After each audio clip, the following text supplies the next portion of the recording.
los chinos se van a aprovechar de cualquier inestabilidad y los rusos en el medio van a estar esperando. Yo creo que vamos a tener tantos folleos políticos, sociales, con eso el gradiente de energía producido por nosotros va a ser tanto que yo creo que nunca en la historia los Chopats y los draconianos van a tener tanta comida sobrando en su vida. Bienvenidos sean todos al canal, yo soy La Fuente. Yo tengo aquí 3 preguntas diferentes que nos plantean David Recalde, Berta Aceves y Celeste Heinzen, pero que están relacionadas entre sí. De manera que yo te las leo y tú haces un extracto, si te parece, o un compendio. Celeste nos dice: tengo un tema sobre el que no encuentro información. ¿Se puede realizar en meditación viajes con Merkaba o por agujeros de gusano, tal vez reciben otro nombre, que son más espontáneos, mucho más rápidos o espontáneos y menos limitados? ¿De qué se trata ese proceso? ¿Con qué cuerpo se realiza la proyección? ¿Cuáles pueden ser las limitaciones para que no sean conscientes estos viajes, aunque sean muy frecuentes? Nos da las gracias. Esto hay una parte que has respondido hace un ratito. Y luego tenemos a David que dice todas las meditaciones, activación de Merkaba, códigos de luz, abrir los registros, activación del sistema pineal, estimulación kundalini, lugares de poder, guía espiritual, etcétera. Dice, ¿realmente estamos preparados para estas prácticas? ¿Hay algunas entidades que se aprovechan de dichas actividades? Y para rematar, Berta nos dice, al abrirse portales ingresa todo tipo de seres, energía, ¿cómo nos afecta para el desarrollo de este planeta? Tienes ahí para... Bueno, vamos por el lado. Cuando tú haces una meditación y imaginas un portal, un agujero y te proyectas con tus Merkabas, el cuerpo que se proyecta no es el cuerpo astral, es el cuerpo mental. Entonces sucede lo siguiente. Normalmente cuando uno hace este tipo de meditación, uno medio que se queda dormido y el cuerpo se queda y uno se duerme. Tú desacoplas del cuerpo astral, llegas hasta un límite de energía y automáticamente el cuerpo astral se abre en la segunda exomatose, que es cuando asumes el cuerpo morontial, que es otro cuerpo energético. Y con ese cuerpo energético puedes ir a cualquier lugar del universo. No tienes, porque el cuerpo astral, el cordón de dorado de nosotros, o el cordón de plata que cambia el color conforme cada persona, se alarga máximo 65.000 kilómetros de largo. O sea, con un cuerpo astral no llegamos a la luna. Entonces lo que sucede, si tú quieres ir a la luna o a otra galaxia, tienes que salir del cuerpo astral. Entonces se hace a otro nivel, sin que uno lo entienda aquí abajo, unos desacoples. Y ahí tú accedes al tercer cuerpo de nosotros, que es el cuerpo morontial, que es de hecho un cuerpo energético que tiene la conexión directa entre el cuerpo físico, el astral y el yo soy, y el cuerpo criogénico. Él controla todo. Y con ese cuerpo vamos a cualquier lugar. Entonces, de hecho, lo más rápido que la luz es el pensamiento. Entonces, siempre que tú haces una meditación, tú te proyectas y llegas a octavas de energía y de luz muy superiores. Ese es el problema. ¿Por qué uno no se recuerda lo que sucede? Vamos a entenderlo de una forma más sencilla. Casi todo lo que nosotros vemos de televisión, de telenovelas, de noticiarios, de películas al cine, son energías umbralinas. De guerra, disparos, sexo, energías de... Entonces, nosotros estamos programados diariamente por una energía pesada. Toda vez que tú vas a hacer una conexión con un lugar muy sutil, uno se duerme. ¿Ya? Anda a un templo, por ejemplo, en Shambhala, Shambhala ustedes no lo conocen. Hagamos en Lhasa, en Tibet. Entra en cualquier sala de ellos para meditar. Te vas a tumbar desde al tiro. La energía es tan sutil que nuestro córtex cerebral humano no lo acompaña. No es compatible la frecuencia. Cuando tú haces una meditación que te desplazas a un nivel sutil, te cortas al mismo tiempo. Entonces, ¿lo que sucede? Cuando la información vuelve para acá, nuestro córtex cerebral no lo reconoce, no lo siente. En psicología se estudia que, por ejemplo, si tú ves una cosa que tu cerebro nunca la vio en su vida, no lo consigue procesar, no sabe identificar lo que es. Lo que comentan los psicólogos, por ejemplo, dicen que cuando los buques portugueses llegaron a Brasil, los indios brasileños no sabían lo que era un barco, no lo entendían. Era la misma cosa que para nosotros hablar de un ovni. Entonces, lo que sucede, cualquier información de un nivel superior, en una meditación que viene de una dimensión muy superior, Nuestro córtex cerebral no lo reconoce de inmediato. Necesita de 3, 5, tal vez 6, 7 meses para procesar, para después acceder a la información a nivel subconsciente para las personas. Ese es el primer aspecto. Entonces, las meditaciones de hecho te llevan a viajar a varios lugares sin necesitar usar un cuerpo. El problema es que la información queda en otro nivel. La historia de los portales. Muy bien. Cuando un portal es abierto con los protectores, con los amparadores, con los arcángeles, lo que sea, en seres negativos no pueden pasar por él, porque el portal está sobre protección. Entonces, el problema son los portales que la gente abre sin saber que está haciendo eso y lo deja desprotegido. Entonces ahí de hecho el portal puede entrar y salir, igual que una puerta abierta, entra y sale cualquier cosa. El problema es que de hecho muchas religiones y muchos chamanes y muchos esotéricos y lo que sea, inventan historias de hacer portales, abrir no sé qué historias, pero no las enseñan a cerrar. Y ahí de hecho contaminamos el planeta. Y normalmente los portales dan acceso a la energía del umbral. Y esa energía es muy negativa, por la forma de psíquica de los seres que viven en ese umbral. Entonces es ahí cuando los rituales esotéricos con portales se tornan extremadamente peligrosos para el planeta y para nosotros. ¿Ya? Hay varios casos de gente que se ha enloquecido. Por ejemplo, abrir un portal en un centro geopático, en la sierra de aquí, Jerez de la Frontera, aquí entre Portugal y España, al norte, ¿no? En Jerez hay una historia muy fuerte de los romanos y no sé qué historia más de los moros, me parece. Yo nunca estuve allá. Entonces, es geopáticamente un lugar pesado, mucha muerte, mucha guerra. Dicen que Salazar mandaba matar y enterrar a las personas allá. No sé si es verdad, pero es lo que dicen. Entonces, tenemos un histórico geopático denso. Si tú me vas a un local de esos, a hacer una meditación y abrir un portal, sin saber hacerlo, todos los pobres chicos que están muertos y vagando en la línea tiempo-espacio entran por el portal y van atrás de ti, pedir ayuda, o revoltados que tú los incomodaste. Y eso es lo que sucede. Entonces, ¿qué pasa? Esas personas quedan locas. Enloquecen porque se les abre la evidencia, los empiezan a obsediar y le hacen la vida un infierno. Y eso es muy común. Lugares críticos que eso ha pasado mucho, por ejemplo, en Egipto. Anda a hacerme meditación en Egipto, con la historia de Egipto. O sea, jodía a la gente. Lo hacen en la buena intención. O sea, no, esto no es una crítica, es una alerta. ¿Cómo que tú me quieres hacer una meditación en un cementerio? Que es la historia de la humanidad. En casi todas las partes tenemos la historia de la guerra. Entonces, hacer una meditación en un cementerio, ¿qué vas a hacer? Estás convidando a los muertos que no ascendieron a venir en contra de ti. Por más amor y cariño que tú quieras, ya, no vienen contra ti, pero el portal queda abierto y van por otras personas.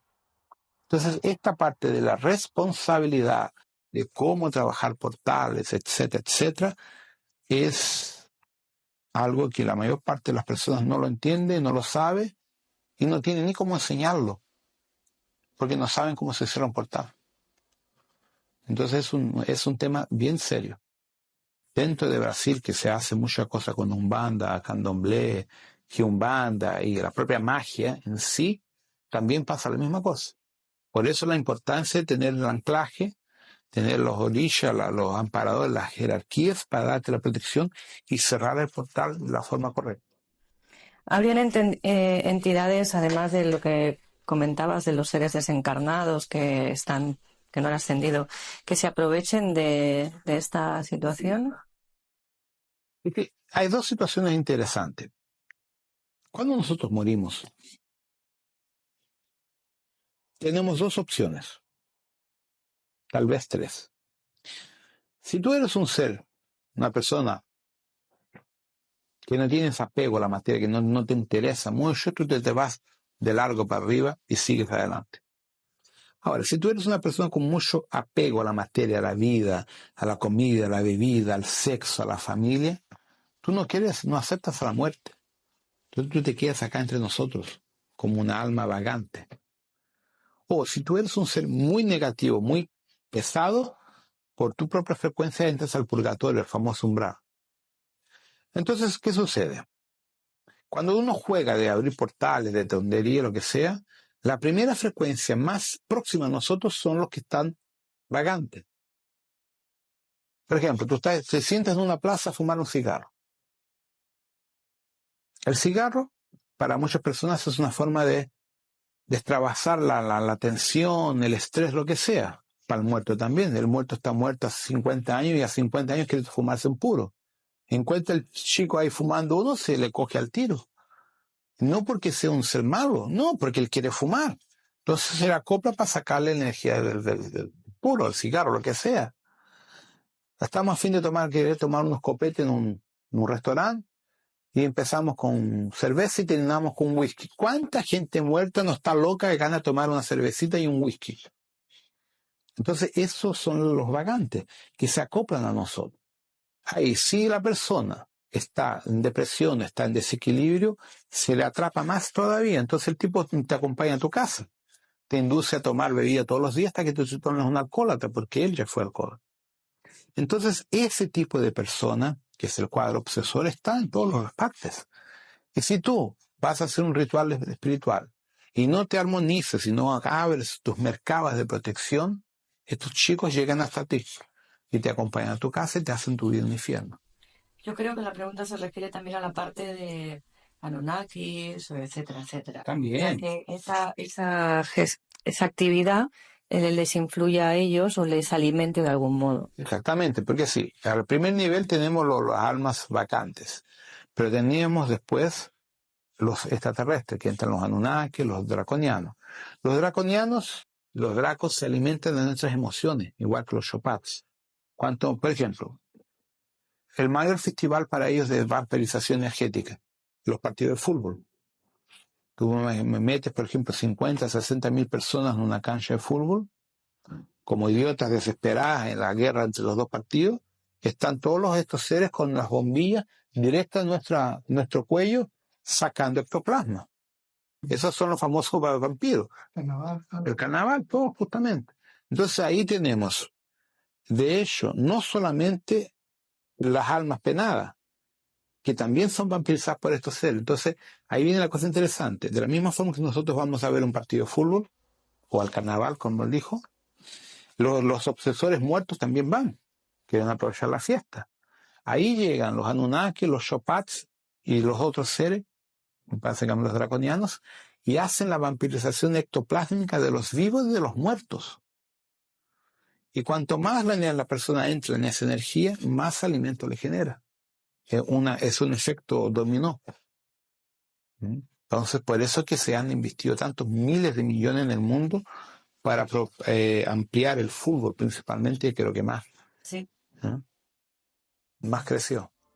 Y Luis me ha planteado aquí otra pregunta, que no sé si las otras habrán oído desde allí, que me dice, diferencia entre Anunnaki, reptiliano, draconiano, ¿quién de estos son los Illuminatis? Bueno, el draconiano básicamente son reptilianos. El draconiano perfecto total, que es el Sitrak, es exactamente parecido al personaje en ese de la película Júpiter, al dragón ese que el otro, que es más flaco que Medeo, le pegaba. Ya, ese bicho grande, ese es un draconiano exacto. Dentro de la raza reptiliana tenemos 715 etnias distintas. Desde aquellos que son lagartijas flaquitas, bien menuditas, altas, de 3 metros, algunos pequeños, hasta ese tipo de la película. Eso es una cosa, es una raza no es ni buena ni mala. El draconiano es un predador. A su estructura biológica lo hizo un predador. Entonces, en sus psiques, él domina. En sus psiques, el draconiano tiene que cualquier otra especie es obligada a ser sumisa a él, porque él es el rey de la galaxia. Entonces, es consciencial. No es que él sea un ser malévolo, no. Él viene de una configuración psíquica en la cual él es el heredero natural de la galaxia y cualquier otra raza, sea un Zeta, sea un gris, sea un humano, lo que sea, es obligatoriamente inferior a él. Por eso los hace una raza difícil de comunicación con nosotros, porque somos muy emotivos y ellos no son. Bueno, después tenemos los grises. Los grises son una raza humanoide que tiene el mismo origen que nosotros. Vega, estrella Vega, a cerca de 6,8, 7,2 mil millones de años atrás, en una quinta frecuencia dimensional. Allá fueron criados la especie de los Homo sapiens perfectos, allá, y estos seres que le llamaban cetas. Tenían otro nombre que ahora no lo recuerdo. Y los draconianos invadieron ese sector y destrozaron a los humanos y los cetas. Los que sobrevivieron son los que viven en el sistema de retículos, los zeta retículos, fuera otras etnias de Procyon y otros sistemas solares. La raza del planeta, ¿cómo se llamaba? Ápice. Los apicianos serían la raza ancestral humanoide o humana de los zetas. Y esa guerra tuvo como 5.000 millones de años atrás, me parece, algo así. Entonces, lo que restó de esos seres de Ápice se dividieron en varias partes de la galaxia. Por eso que hay tantas razas extraterrestres que son parecidas a los zetas y uno las confunde. Entonces, el zeta tiene una genética muy próxima a la de nosotros. Por eso que ellos vienen acá a hacer pesquisa genética con nosotros, y la principal pesquisa de ellos es embarazar a las mujeres para generar un híbrido entre ellos y nosotros para recuperar el código genético que ellos perdieron a lo largo del tiempo. Y existe el gris, que es el pequeñito, que son los antiguos zetas esclavizados por los draconianos, esclavos, que genéticamente los disminuyeron y les sacaron la sexualidad, los dejaron sin sexo, para poder servir de esclavos en las cavernas para sacar el uranio, oro y todo lo que ellos necesitaban. Entonces, donde hay un gris, siempre hay un draconiano que lo controla. El gris y el zeta no son amigos entre ellos. Se toleran, pero no se aceptan por varios problemas internos de la historia de ellos. Entonces, son tres razas distintas. Los nibiruanos. Esto es una salada. Porque básicamente Enlil y Enki y Ninurta y Nilki, los otros, eran humanos, como nosotros, eran arianos, rubios, de ojos celestes, pelo rubio. Lo que no tengo muy bien, porque cuando uno sale en proyección, uno se encuentra con estos seres, pero perdemos la capacidad de medir tamaño, porque nuestra conciencia se expande. Entonces, la impresión que yo tengo, que los Anunnakis, físicamente hablando, son mayores que nosotros, deben tener por vuelta de 2 metros 20, 2 metros 10, 2 metros 15 de altura. Más o menos como son los austríacos, tamaño de austríaco un poquito mayor. Más o menos eso, ¿ya? Que serían humanos. Pero dentro de la categoría de los nibiruanos habían seres de otras razas humanas y humanoides, de lo que vino de Pléyades. Incluso razas Draco. El Draco es la mezcla del humano con el reptiliano, que tiene forma humana con piel de lagarto. También había en Nibiru. Entonces, lo que sucede, Nibiru fue un planeta de aislamiento de Alción y otros sectores de Pléyades que transfirieron para Nibiru todas las razas rebeldes que no se encuadraban en las directrices y en el sistema político de ellos, y colocaron a la jerarquía anterior de Anu como dirigente. Y ese planeta acabó siendo atrapado después por nuestro sistema solar en la época todavía de Satik. Entonces, no es que Nibiru sea un planeta artificial, es un planeta que ha salido de su órbita varias veces. Es un planeta que anda dando vueltas, en verdad. Entonces, decir cuál es la raza exacta de los nibiruanos es la misma cosa que explicar cuál es la raza predominante en la Tierra hoy. ¿Cuál es la etnia humana que domina? Es algo así, o sea, hay varias etnias, pero en Nibiru, fuera de la etnia rubia, hay algunos caucasianos y muy pocos negros. Casi no hay negros en Nibiru, muy poco. El negro de ellos es el nuestro moreno. La raza negra mismo no existe en Nibiru. Y los Draco son las principales razas que yo sé que hay. Pueden existir otras, pero no sé. Yo sé también que le han dado vivienda a grises y a zetas también en Nibiru. Aquí tiene una pregunta. No, hablando de razas, o sea, ¿por qué en la Tierra conviven diferentes razas? ¿Y cuál es la función de cada una de ellas? Si es que la tienen. Bueno, la historia de la raza en la Tierra es un poco complejo porque tenemos dos estudios. O estudiamos todos los enseñamientos de Blavatsky, que habla de las razas raíces, de las razas Manú, o vamos directo a la historia de los extraterrestres.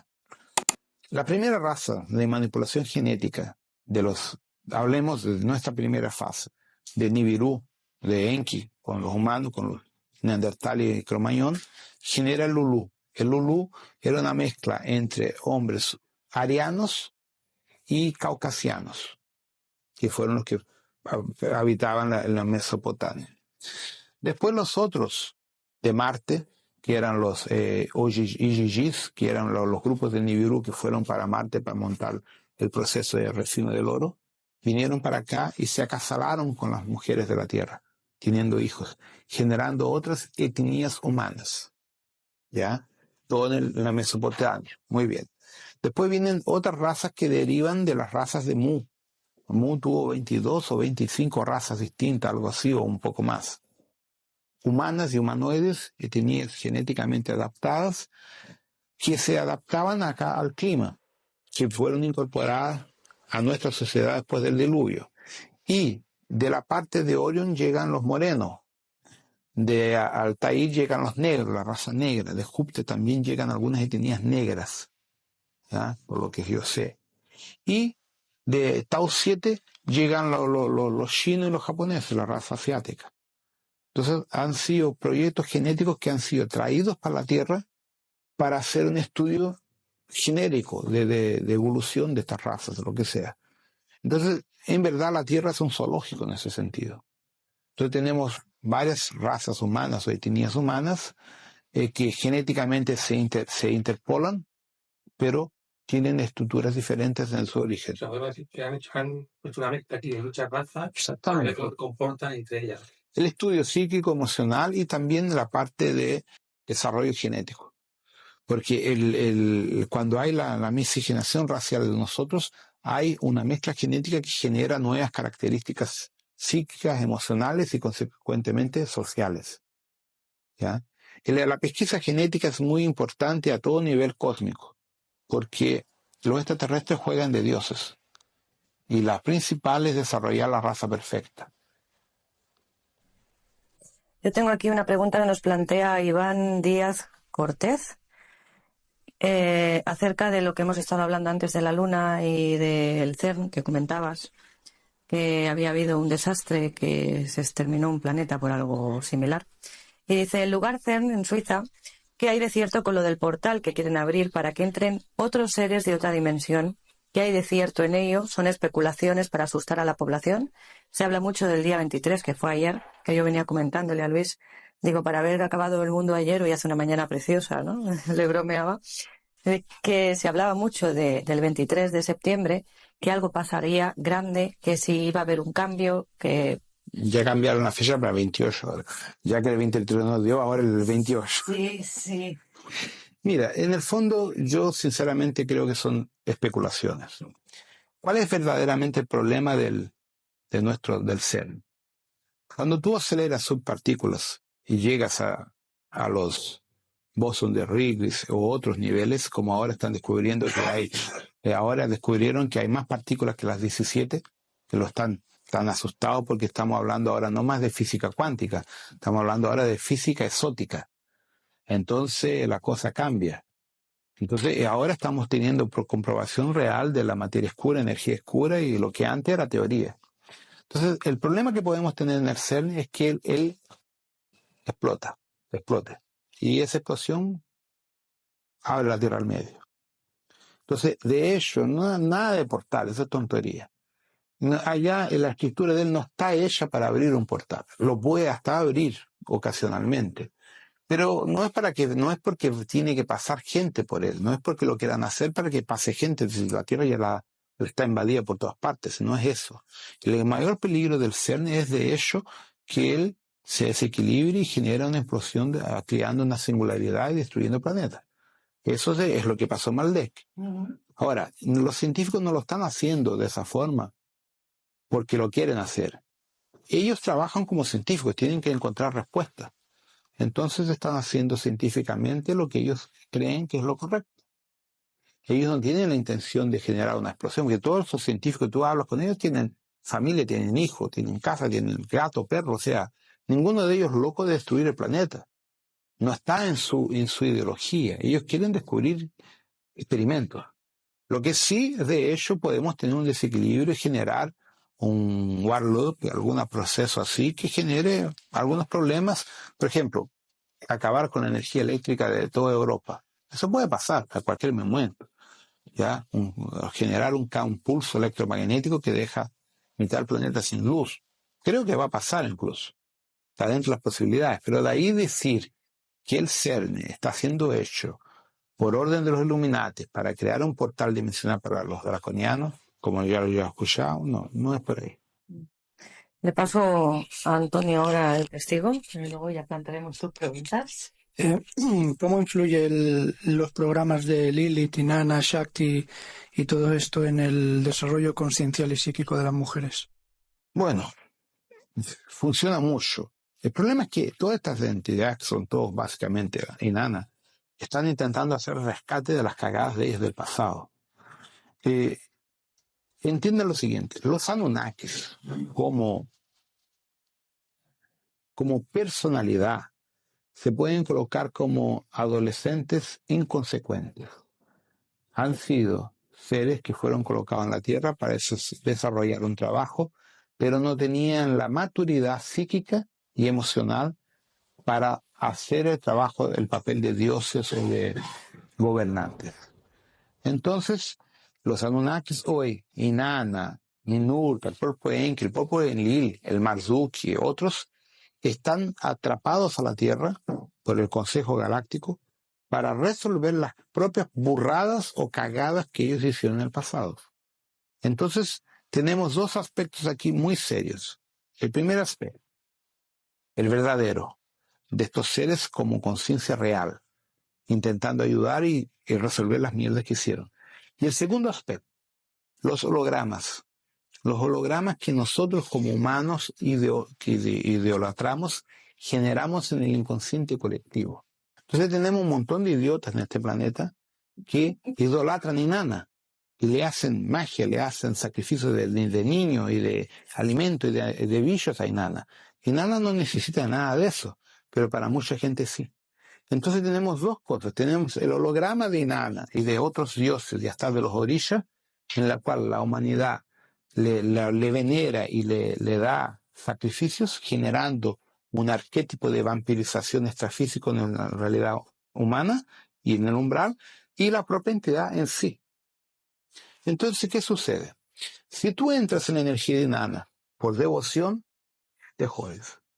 Si tú entras en la energía de Inanna para resolver un problema de igual para igual, lo resuelves.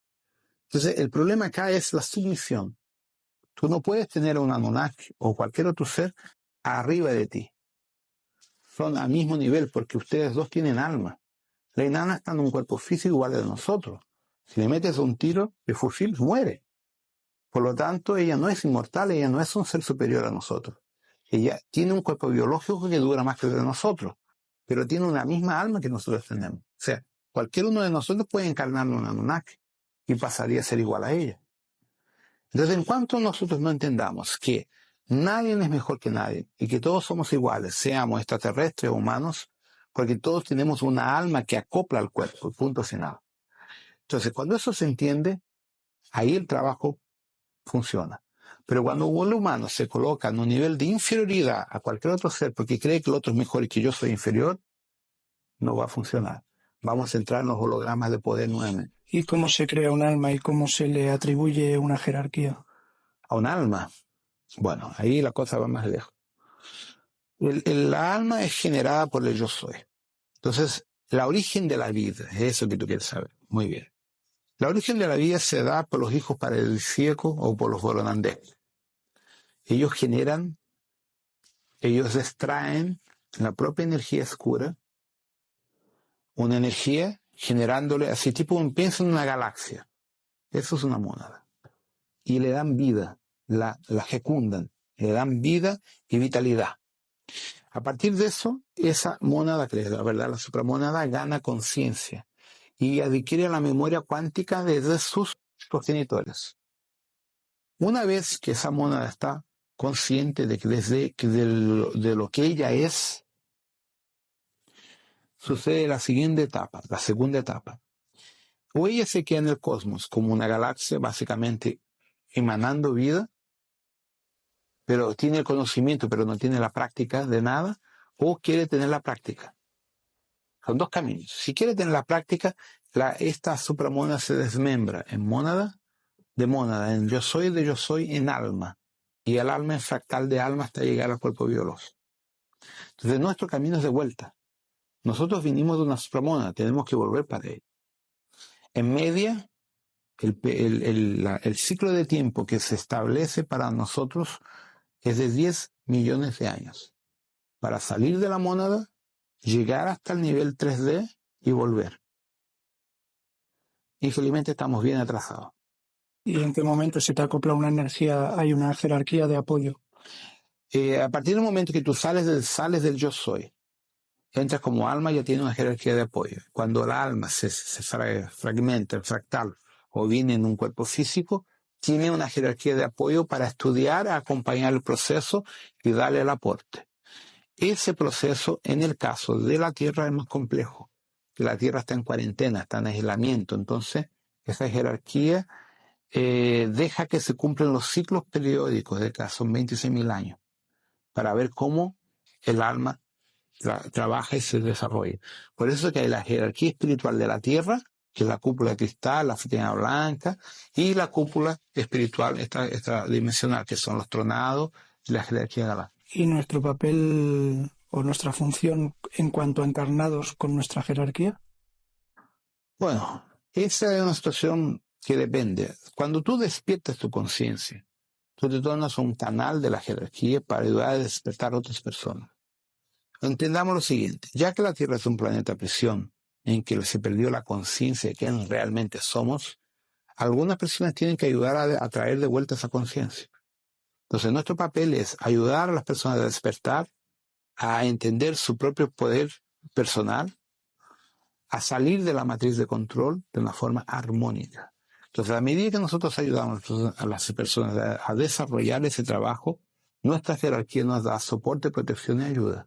A medida que uno se mantenga equilibrado dentro de lo que ellos quieren. El problema aquí, volvemos a caer en el ego. Que cuando nos damos cuenta que tenemos como manipular a otras personas, vamos a querer controlarlas. Y es ahí cuando llaman a la persona de mago negro. En verdad, el mago negro no existe. Somos todos, ¿no? Todos. Creamos Somos todos nosotros que generamos la energía armónica o desarmónica. ¿Ya? Entonces, cuando tú entras en el camino de la espiritualidad y tienes el conocimiento, tú puedes tornar una persona constructiva para el sistema o destructiva. Es lo que sucede con la gente que hace artes marciales. El tipo puede hacer artes marciales y ser una persona fantástica, como puede ser un tipo malo y usar las artes marciales para darle caña a cualquier uno. Es exactamente la misma cosa. A partir del momento que tienes poder a más que otra persona, ese poder a más te puede hacer una persona, tal vez digamos, que use indebidamente para tener más poder o para enseñar a otras personas. Uh-huh. A Luis le ha quedado colgada una pregunta del hilo que llevábamos anterior, que dice, entonces los que mandan en la Tierra, que también está un poco relacionado con lo que estabas tú diciendo ahora, los Illuminatis, ¿qué raza son? ¿Reptil, Anunnaki rubio, Draco y de qué planeta? Bueno, los Anunnakis al principio, los Illuminatis, son humanos como nosotros, pero el alma que ocupa su cuerpo, a principio son de los reptilianos, de los draconianos y de los Shopats. Entonces, ¿qué sucede? ¿Quién son esas personas? Las personas que hoy ocupan el puesto sociopolítico económico del mundo de los Illuminati, de la Orden Bilderberg, son personas que de vidas pasadas ya eran jefes de Estado, que eran los mismos reptilianos que encarnaban. Entonces, ¿qué hacen? Ellos saben la historia esa del pacto con el diablo, es más o menos eso. Tú le vendes tu alma a un extraterrestre con los pactos. Cada vez que tú reencarnas, ellos asumen tu cuerpo y se meten en la política. Entonces, básicamente, la cúpula de poder de los Illuminati son los Shopats y los draconianos. Entonces, el draconiano trabaja para el Shopats, porque el Shopats no tiene cuerpo físico, el Shopats tiene un cuerpo energético y se molda de cualquier uno. Él tiene la capacidad natural simbiótica de acoplarse a cualquier otra forma de vida y asumir su conciencia y sacarlo de escena. El draconiano ya no tanto. El draconiano es más físico, más denso, pero está en un nivel de poder en relación a la humanidad muy grande. Entonces, los Illuminati son controlados básicamente por los Shapats, que vienen de la galaxia de Arconis, que queda al otro lado de Andrómeda, a cerca de 6,7 mil millones de años luz aquí. Invadieron Andrómeda y dejaron la cagada en Andrómeda, y después llegaron a la Vía Láctea por el sistema de Pegasus. Por eso es que también Pegasus está en cuarentena. Y ahí después llegaron a la Tierra más o menos unos 80.000 años, acá 80, no. Algo tal vez de 85, 90.000 años. No tengo el valor exacto de cabeza. Incluso los Shopats son los responsables por las cagadas de los Anunnaki.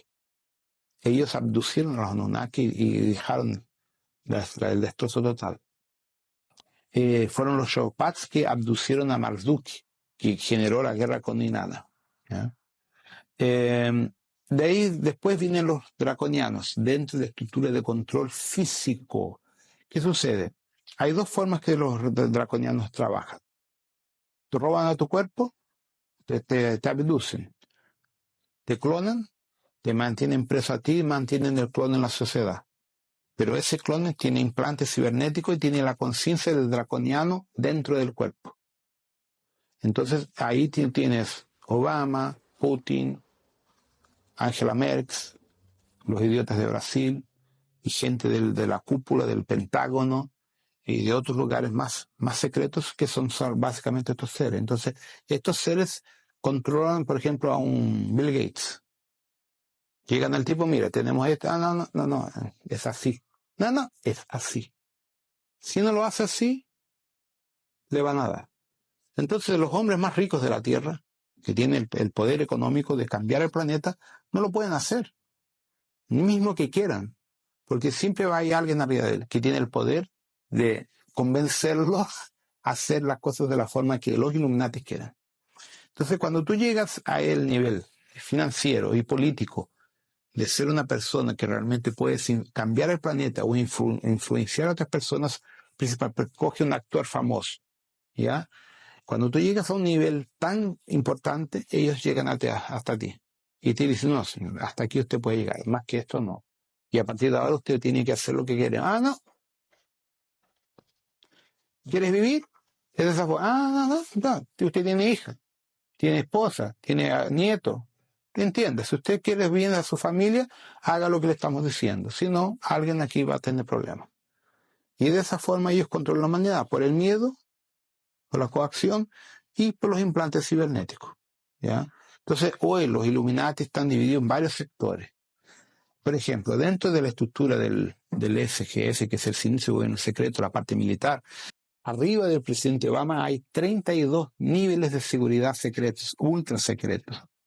Esto se descubrió con Kennedy, cuando le pidieron a Kennedy dinero para lanzar el proyecto de Serpro, de mandar 12 norteamericanos para el planeta Serpro en la nave Zeta Reticuli. Entonces, ahí se descubrió que el presidente americano es simplemente una marionete dentro de una estructura política de poder muy, muy mayor. ¿Ya? Entonces, ninguno de los actuales líderes mundiales, ni la Merkel, ni el Putin, ni Obama, tienen realmente el poder. Ellos simplemente tienen que cumplir con lo que viene de una determinación superior de los draconianos. Vale, una pregunta, está un poco relacionada con esto. Vamos a ver, mucha gente tiene muchas veces el sentimiento o la impresión de que hay como un ángel, una entidad que te acompaña en determinados momentos de tu vida. Entonces, ¿esta entidad qué puede ser? Que se encargan, si uno ha hecho algún contrato antes en su alma tiene algún contrato, ¿se encargan de que tú lo cumplas o tienen alguna otra misión? Depende. Estas entidades son los llamados ángeles de la guardia. Sí. Depende del lenguaje, puede ser tu Eshu, tu caboclo, ángel de la guardia, amparador. Tiene miles de nombres. Son seres del plano espiritual que no están encarnados, que nos ayudan, nos protegen, y son contratos de vidas pasadas que tenemos mutuamente con ellos por N factores. Entonces, a medida que tú estás evolucionando y que desarrollando tu historia, ellos te van ayudando. Pero para que la ayuda sea concreta y real, uno tiene que hacer la conexión. Es ahí que viene la parte del desarrollo mediúnico, cuando tú empiezas a desarrollar tu mediunidad, la clarividencia, la claraudiencia. Entonces hay gente que lo desarrolla por el tarot, gente que usa la astrología y otras formas de oráculo. En Brasil se usa mucho los bucios y la propia incorporación que tú recibes la entidad. Entonces, básicamente, a medida que tú te vas de encuentro a tu jerarquía espiritual, desarrollas la parte mediúnica sensorial y vas trabajando a medida que ellos te van pidiendo. Es un contrato efectivo. Acerca de este mismo tema, Carol Solís pregunta acerca de los arcángeles, en especial la figura del arcángel Miguel, puesto que creo que hay mucha confusión en cuanto a él. Bueno, Miguel es un trono, es una jerarquía, o sea, existen centenas de arcángeles Miguel, no es un Miguel. Tienes Miguel Atón, Miguel Aharam, el Lord de Miguel, Miguel Kumara, Miguel Sauron, hay varios Miguel. Entonces, Miguel es el nombre de una jerarquía cósmica, orden de Miguel. ¿Ya? Miguel es Michael, Miguel es Mika. ¿Ya? Cada planeta humano, humanoide, tuvo la encarnación de un representante de la orden micaélica o la orden de Miguel. En el sistema de Alfa de Centauro, el ser que encarnó y que ascendió y que ayudó a impedir la destrucción de esa sociedad se llamaba Astar Sheran.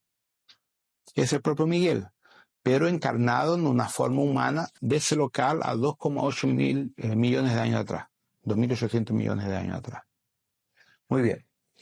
En el sistema de Vega Lira, el nombre del Miguel de ellos, o de la fractal, de la partícula de Mika o Miguel, era Amelios. ¿Ya? En el sistema de Hércules, aglomerado de M13, el nombre del Mika de ellos, del Miguel de ellos, era Arcángel Gonosal. Y aquí en la tierra era Joshua, le colocamos Jesús, y que después Blavatsky le puso Sananda. Entonces, varios pueblos humanos o humanoides recibieron el proceso biológico internacional de un ser que representaba la energía de Miguel o de Mika. Y en cada pueblo tiene un nombre. Como aquí en la Tierra hay mucha gente que canaliza y que recibe psíquicamente o hasta en proyección las informaciones, han venido esos nombres, han venido esas informaciones, y el que más ha hecho efecto en el subconsciente de la humanidad es el Astar Sheran y el Arcángel Miguel. El Astar Sheran por Eugenio Siracusa y la gente antes de él, y después eso fue ampliando. Muchos de nosotros encarnamos en Toliman, por lo tanto el nombre Astar Sheran resuena en nuestro subconsciente. Por eso hay tanta gente fanática con esa energía. Y por otro lado, para nosotros en la Tierra la energía de Miguel es muy importante porque Miguel fue quien encarnó como Jesús Cristo. Cada uno de nosotros más o menos tiene un porcentaje más elevado, una frecuencia, un rayo azul, un rayo verde, un rayo amarillo. Entonces, eso en una persona, por ejemplo, un rayo azul que tiene un dominante más fuerte y no es un policía, no es un militar, no hace unas funciones que tengan que ver con orden o todo esto, ¿cómo lo lleva? ¿Cómo desarrolla esa cualidad en una vida cotidiana? Va a tener un carácter de una persona más enérgica, más disciplinada, más de querer imponer disciplina. En el fondo, la victoria de los rayos es la misma cosa que los orillas. Por ejemplo, la energía de rayo azul es muy parecida a la energía de Shango y de Ogún. Entonces, lo que sucede, tu aspecto psíquico, energético, se direcciona de acuerdo con la frecuencia energética. Entonces, o sea, tú tienes una forma de comportarte entre las personas o contigo mismo que es medio que orientado por esa energía. Entonces, por la línea de Fretina Blanca son los 12 rayos. Por la línea de los orillas, de la Umbanda son 16 orillas. Por la línea de Candomblé son por lo menos 25 orillas para más. Y por ahí va. ¿Y tiene sentido los libros antiguos que explican la historia de la humanidad, como el Mahabharata y todos estos? Sí, ellos cuentan la parte de los últimos 12.000 años, para acá después del diluvio. Entonces, eso cuenta parte bueno, Inanna escogió India para su lugar para vivir, ¿no? Después del diluvio. Entonces, casi todo lo que hay ya de esos libros indianos, el Reggae Veda y todo eso, es la historia humana después del diluvio, partiendo de los Anunnaki y de los otros extraterrestres que vivieron aquí también. No solo los Anunnaki, como los otros que vinieron a ayudar también. Y, por ejemplo, el libro tibetano de los muertos, que habla del bardo y de los diferentes niveles, ¿qué pasa con el alma cuando sale del cuerpo físico? Se queda en otra dimensión, en otro nivel, sería en una tierra paralela a esta. Sería una tierra doble como esta, más sutil, donde hay colonias, ciudades donde la alma se va ajustando, el cuerpo astral, hasta tener conciencia. De esa conciencia tiene dos caminos, o sigue evolucionando o vuelve a reencarnar. Gregorio nos pregunta que cómo va la ascensión del planeta y de los humanos hacia la cuarta o quinta dimensión. Si se va a acelerar después de las energías que recibiremos ahora en... Bueno, eso son tonterías. Si uno ve los periódicos, ve todo, ve que el mundo está cada vez peor.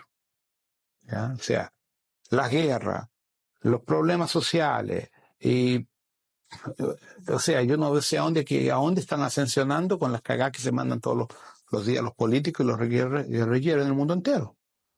Entonces, la economía del mundo refleja la incertidumbre que todos tenemos. Entonces, no hay ascensión parte alguna. Lo que existe son divisiones sociales consensuales. Gente que está evolucionando psíquicamente, queriendo un cambio, y gente que no está ni preocupada con lo que va a pasar. Y gente que está con miedo de quedarse sin dinero porque puede quebrar el banco, lo que sea. Entonces, lo que tenemos de hecho es una sociedad que se está destruyendo, autodestruyendo, sí, en cuanto algunos están quedando cada vez más millonarios y el resto están quedando cada vez más pobres, y nos estamos envenenando. Eso es la realidad. Ahora, dentro de esa situación, hay personas que están evolucionando por un proceso interno de un cambio interior fantástico, pero es una minoría. Si hoy cogemos a nivel de los 7.000 millones de humanos que hay, ¿cuántos realmente están creciendo internamente con todo lo que está pasando a nivel de desarrollo psíquico y espiritual? El 0,00 cuánto por ciento. 0,2, 0,1, 0,3, no sé. Es muy poco. No que las otras personas sean malas, no. Simplemente las otras personas no tienen conciencia de eso. ¿Ya? Hoy lo que sucedió, que el mundo se sutilizó a un nivel junto al umbral. El umbral traspasa nuestra realidad física. ¿Ya? La Tierra es como si estuviera dentro de un microondas. Le llega la energía, la cocina y la energía tiene que salir por alguna parte. Eso es física. ¿Saben de la última, más moderna noticia sobre la Tierra? Esto es reciente, me lo mandaron por mail en cuestión de 3 semanas. Aquí en Italia, los científicos estaban estudiando la producción, la emisión de neutrinos del Sol. Y estaban curiosos para saber si la Tierra también tenía. Entonces empezaron a estudiar las capas internas de la Tierra. Y descubrieron que la Tierra produce neutrinos y positrons en una concentración mucho mayor de lo que debería producir. Y eso coloca en pauta un aspecto muy interesante. Solamente una estrella puede producir neutrinos y positrons. Por lo tanto, la Tierra, el núcleo no es de níquel y hierro como se imagina. El núcleo de la Tierra es una estrella, es un sol. De ahí venía la antigua leyenda de la Tierra hueca, del sol interno que uno hable. No, no es posible. Los científicos están llegando a la conclusión que de hecho el núcleo de la Tierra es una estrella, es un sol, lo que nunca se imaginó porque no podía ser, ¿no? Entonces, con la cantidad de estudios, lo van a continuar, la cantidad de neutrinos que han descubierto y de otras subpartículas atómicas que vienen de dentro para afuera, explican otro factor interesante, que eso no debería existir. Y otro factor, cuanto más tú bajas en la profundidad, más caliente es la Tierra. La cantidad térmica que la Tierra genera de dentro para afuera no es compatible con un núcleo de hierro y de níquel como siempre lo explicaron. ¿Ya? Entonces, hasta eso está cambiando. Por eso yo siempre uso mucho la física, la tecnología, para usarlo como un parámetro, para que las personas tengan una forma lógica de evaluar las cosas. No es porque tiene que ser. Hay que tener un fondo crítico para no dejarse llevar por las tonterías que hay en la Internet. Y felizmente la Internet tiene mucha tontera. Sí, pero esto entonces está diciendo que nosotros pasaremos a ser, o sea, si esto se está convirtiendo en una estrella como un sol, cambiamos de vibración Y al cambiar de vibración, nosotros también cambiamos de ser como somos ahora a otro tipo de ser. Sí, O sea, que sí que en verdad sí que estamos cambiando como se dice. sí. Lo que sucede es que así, al principio, ellos descubrieron que aparentemente el núcleo de la Tierra es una estrella. Siempre fue. No es que es dado, siempre fue. Muy bien, eso es una cosa. Supongamos que la actividad del Sol de fuera active nuestro Sol interno. El Sol interno va a generar más radiación, más energía. Tenemos dos opciones. O la población y el planeta ascende, se equilibre con esa nueva radiación, lo que va a desarrollar obligatoriamente es un despertar de conciencia, o el segundo aspecto, muerte colectiva. Porque cuando aumenta la radiación nosotros nos morimos de cáncer. Entonces hay que entender las dos situaciones, el aspecto físico, científico. Si el Sol interno de la Tierra realmente se expande, produce neutrinos, va a producir rayos X, va a producir rayos gamma y lo que sea, nos va a matar a todos. O si tú acompañas ese gradiente energético, te sutilizas. Entonces, naturalmente entraríamos en la famosa quinta dimensión que tanto se habla. Eso científicamente también está dentro de una posibilidad. Lo que define eso es el estado de conciencia que tenemos que alcanzar. Y ahí venimos al problema original. ¿Cuántos por ciento de la humanidad tienen capacidad para aceptar y llegar a cierto nivel? Ese es el problema. Por eso que el indiano de Estados Unidos, el Deepak Chopra, él en un libro de él escribe, si no me engaño, el efecto borboleta, el efecto de las mariposas, que según los estudios de él, tiene razón hasta muchos aspectos, va a llegar un momento en que la energía va a estar tan potente que va a generar un efecto terminal, o sea, o tú ascensionas psíquicamente o te mueres. Entonces, la colocación de él es muy interesante. Dice así, va a llegar un momento que la energía viniendo de fuera y viniendo de dentro va a ser tan intensa, o tú despiertas o tú despiertas. No hay opción. Y va a haber una transformación psíquica, una mutación psíquica en la humanidad. Entonces, eso sería lo mejor para evitar una tercera guerra mundial, para evitar un autoexterminio, que es lo que estamos caminando. ¿Y eso en qué tiempo se podría dar? No puedo decirte fechas porque realmente es una incógnita, porque tenemos varios procesos para superar. Nosotros tenemos, de entre el 2016 al 2026, años muy difíciles en este planeta. Primero, Obama deja el gobierno este año, el año que viene, o sea, el 2016. El próximo presidente norteamericano le va a tocar un grave problema. Los chinos van a cobrar el dinero. Los chinos quieren ser la primera potencia del mundo, no quieren más ser ni tercera ni segunda, quieren ser la primera. Y los rusos no van a dejar. Entonces hay una cosa que la gente no entiende. Estados Unidos está sin dinero, tiene armas. Pero ¿quién se equipara a Estados Unidos en armamento y lo supera en armamento? Rusia. Siempre fue así. El pueblo se olvida que Rusia tiene el mejor ejército del planeta. El más peligroso, el más terrible y el más exterminador que existe. El soldado ruso es 10 veces superior a cualquier soldado en el mundo entero. Después, el nivel tecnológico ruso también es tan bueno cuanto el norteamericano o superior. Pero ellos siempre se han quedado guardados. El americano ya no tiene más dinero. Los rusos tienen dinero guardado. Los chinos van a empezar a cobrar a los americanos. Entonces, cuando los americanos y los chinos estén con sus problemas, los rusos van a sobresalir. Entonces, nosotros tenemos entre el año 2016 y el 2018 es cuando los chinos le van a empezar a quitar el dinero a los americanos. Y le van a empezar a comprar estructuras internas para coger su dinero de vuelta. Entonces, Estados Unidos se va a ver en una situación muy delicada. O los gringos inventan una guerra, inventan alguna mierda para mantenerse en el poder, que no la van a querer soltar, y los chinos se van a aprovechar de cualquier instabilidad, y los rusos en el medio van a estar esperando que técnicamente lo que Putin va a hacer, aguardar el problema entre China y Estados Unidos, y después se va a meter. Eso a nivel mundial va a generar una inestabilidad psíquica, emocional y económica y política absurda. Entonces nosotros tenemos, yo no creo en una tercera guerra mundial, Yo creo que vamos a tener tantos folleos políticos sociales que mucha gente se va a suicidar de miedo de lo que puede pasar. Entonces, con eso, el gradiente de energía producido por nosotros va a ser tanto que yo creo que nunca en la historia los Chopats y los draconianos van a tener tanta comida sobrando en su vida.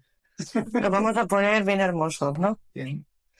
Entonces, y eso es estructura política, o sea, no es que yo lo esté inventando, basta ver los periódicos, ver más o menos cómo la cosa está caminando. Una cosa que tú no estás a lo mejor entendiendo es que también están los latinos, los españoles y toda América, que somos independientes a los rusos, a los chinos y a los anglosajones, y también somos una potencia mundial.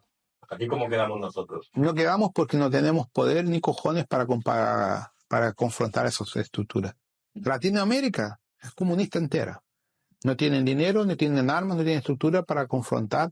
China compró en Argentina cantidades de tierra impresionantes, está metiendo una base militar en el medio de Argentina, Estados Unidos está metiendo una base en Paraguay, Brasil no tiene más cómo defenderse. Si Brasil hoy tuviera que defenderse, cualquier país toma por culo, que no tiene armas, se las quitaron todas.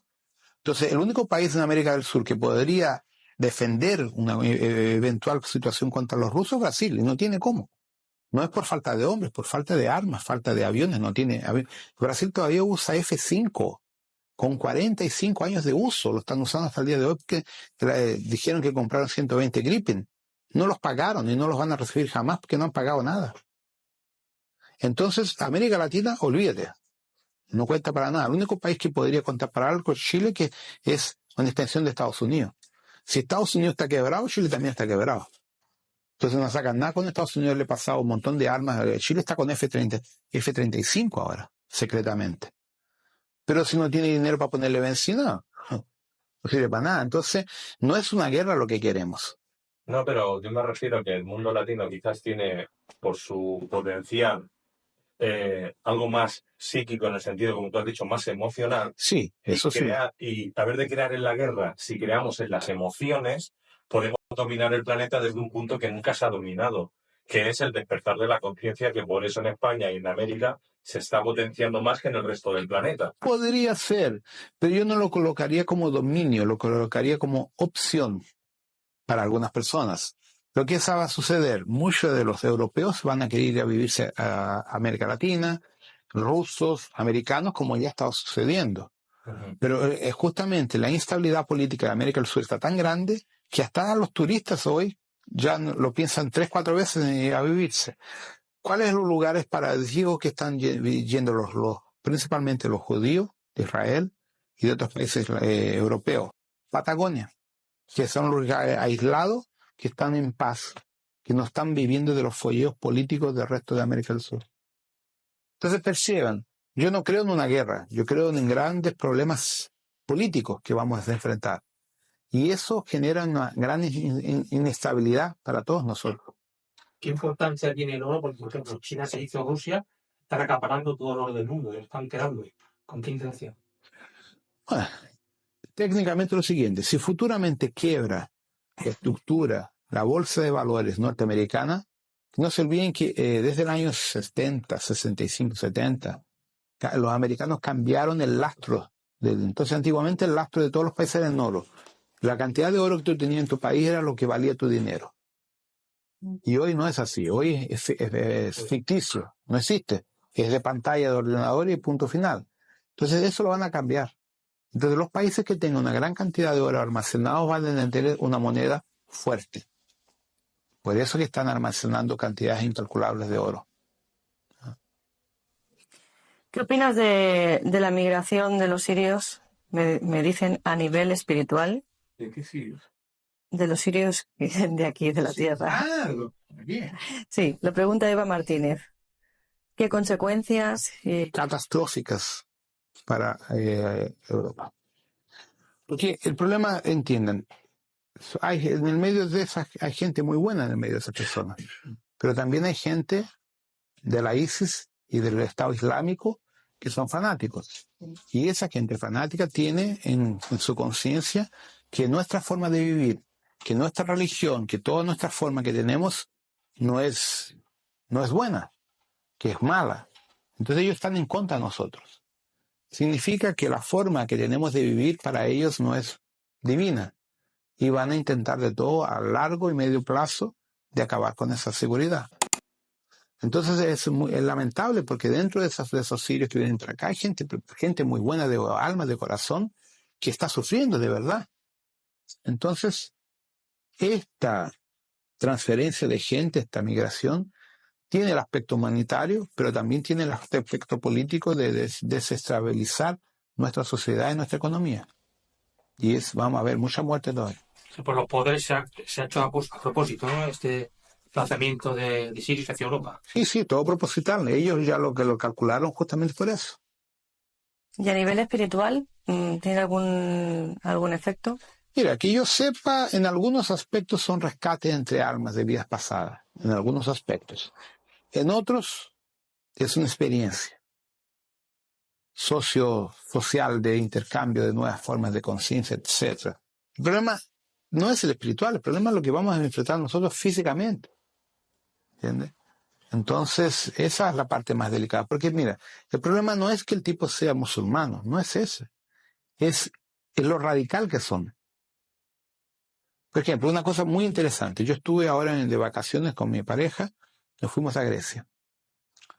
Yo nunca estuve allá, entonces fue un viaje muy agradable, fueron 12 días, muy buenos.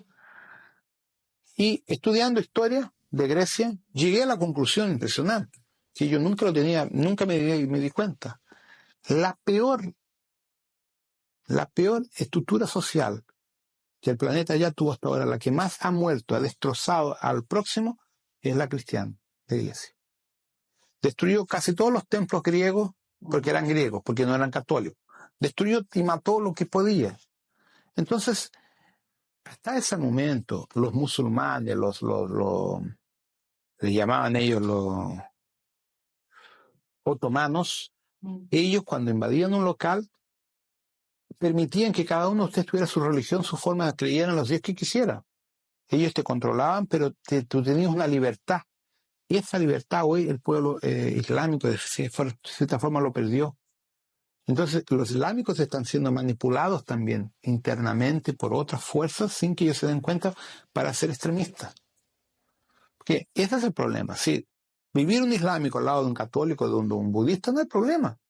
Si se dan bien, si cada uno acepta la filosofía del otro y lo respeta, perfecto. Eso lleva a la evolución. Pero no cuando estamos hablando de personas extremistas, radicales, que te matan al próximo porque no creen en lo que tú aceptas. O sea, no aceptan lo que tú crees. Ese es el problema. Entonces es una situación política que vamos a tener problemas con eso a futuro. Bueno, quizá deberíamos de aprender de ello. Es algo que venía hablando con Luis por el camino, porque en esta zona hay muchos musulmanes y hoy al ser festivo van todos al rezo, ¿no? Y decía él, es que hay que ver qué cantidad es como una invasión desde dentro, ¿no? Poco a poco, lenta. Dice, y como son tan radicales, digo, pero es que igual deberíamos de aprender de esa radicalidad que tienen ellos. Ellos son coherentes completamente con lo que creen, independientemente de que esto esté bien o mal. No vamos a entrar a juzgar esto. Y nosotros no tenemos esa capacidad de coherencia a ese nivel, porque no aprendemos esa parte y la aplicamos en el sentido positivo, que se puede hacer. Tienen una forma de racionalizar muy mecánica, por lo que los pocos que los conozco. Es interesante, parecen máquinas dentro de este concepto. Y tienen un foco mental impresionante. Impresionante. Y es algo para mí digno de admirar en el sentido de aprender de ello, ¿no? No la creencia en sí, sino la forma como se enfocan en un objetivo y cómo lo logran, o sea, no pierden la mira. Entonces, para mí eso es algo muy, muy interesante de lo que podríamos aprender y aplicándolo bien, ¿no?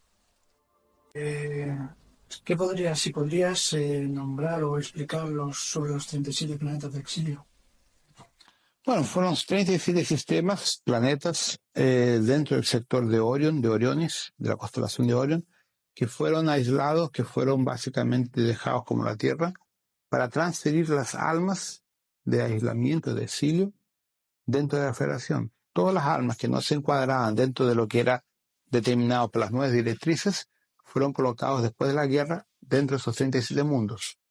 La gran guerra de Orión envolvió Próximo, de 137 trillones de almas. Entonces, muchas fueron desintegradas por las armas de quark negro, pero lo que sobró fue distribuido en 37 mundos de aislamiento. Básicamente, fue una forma que encontraron de no exterminar el resto, para darle tiempo de evolución, para darle la oportunidad de evolucionar y de intentar conseguir retomar retomar su camino, digamos, ¿no? Una pregunta, ¿verdad? En un vídeo anterior tuyo decías que hace un año, un par de años, hubo una gran batalla en la Tierra entre fuerzas, digamos, reptilianas y fuerzas del Consejo Galáctico. Si podías aportar algo más, ¿verdad? Fue cuando atacaron la nave Anesh. Fue ¿cuánto? Fue más o menos a 700, 800 mil kilómetros. No, 2 millones de kilómetros después de la Luna. Dice que muchos muertos quedaron atrapados en la... Sí. Fue entre marzo y abril del año pasado, 2014. Bueno, los draconianos atacaron a las principales naves de la Alianza Galáctica que están acá, que es Anesh, Architrans, las otras que no me recuerdo el nombre. Fueron 5 naves madres. Son naves en forma de pelota, grandes. Anesh tiene 6.500 kilómetros de ancho, mayor que la Luna. Y fueron atacadas. Una de ellas, algunas fueron seriamente destrozadas. Y cuando hubo rechazo por parte de la Federación y por parte de Toranque, que les dio caña a todo, en 3 horas Toranque acabó con la historia de los draconianos. Fueron transferidos al nivel interdimensional, si no me engaño, 123 millones de draconianos que fueron los que atacaron. Parte de esos draconianos fueron atrapados por el campo gravitacional de la Tierra y llegaron para acá a nivel de astral. Ellos entraron en la Tierra en la línea de tiempo del año 1912, 1915, 1920, no me acuerdo, hasta el 2042.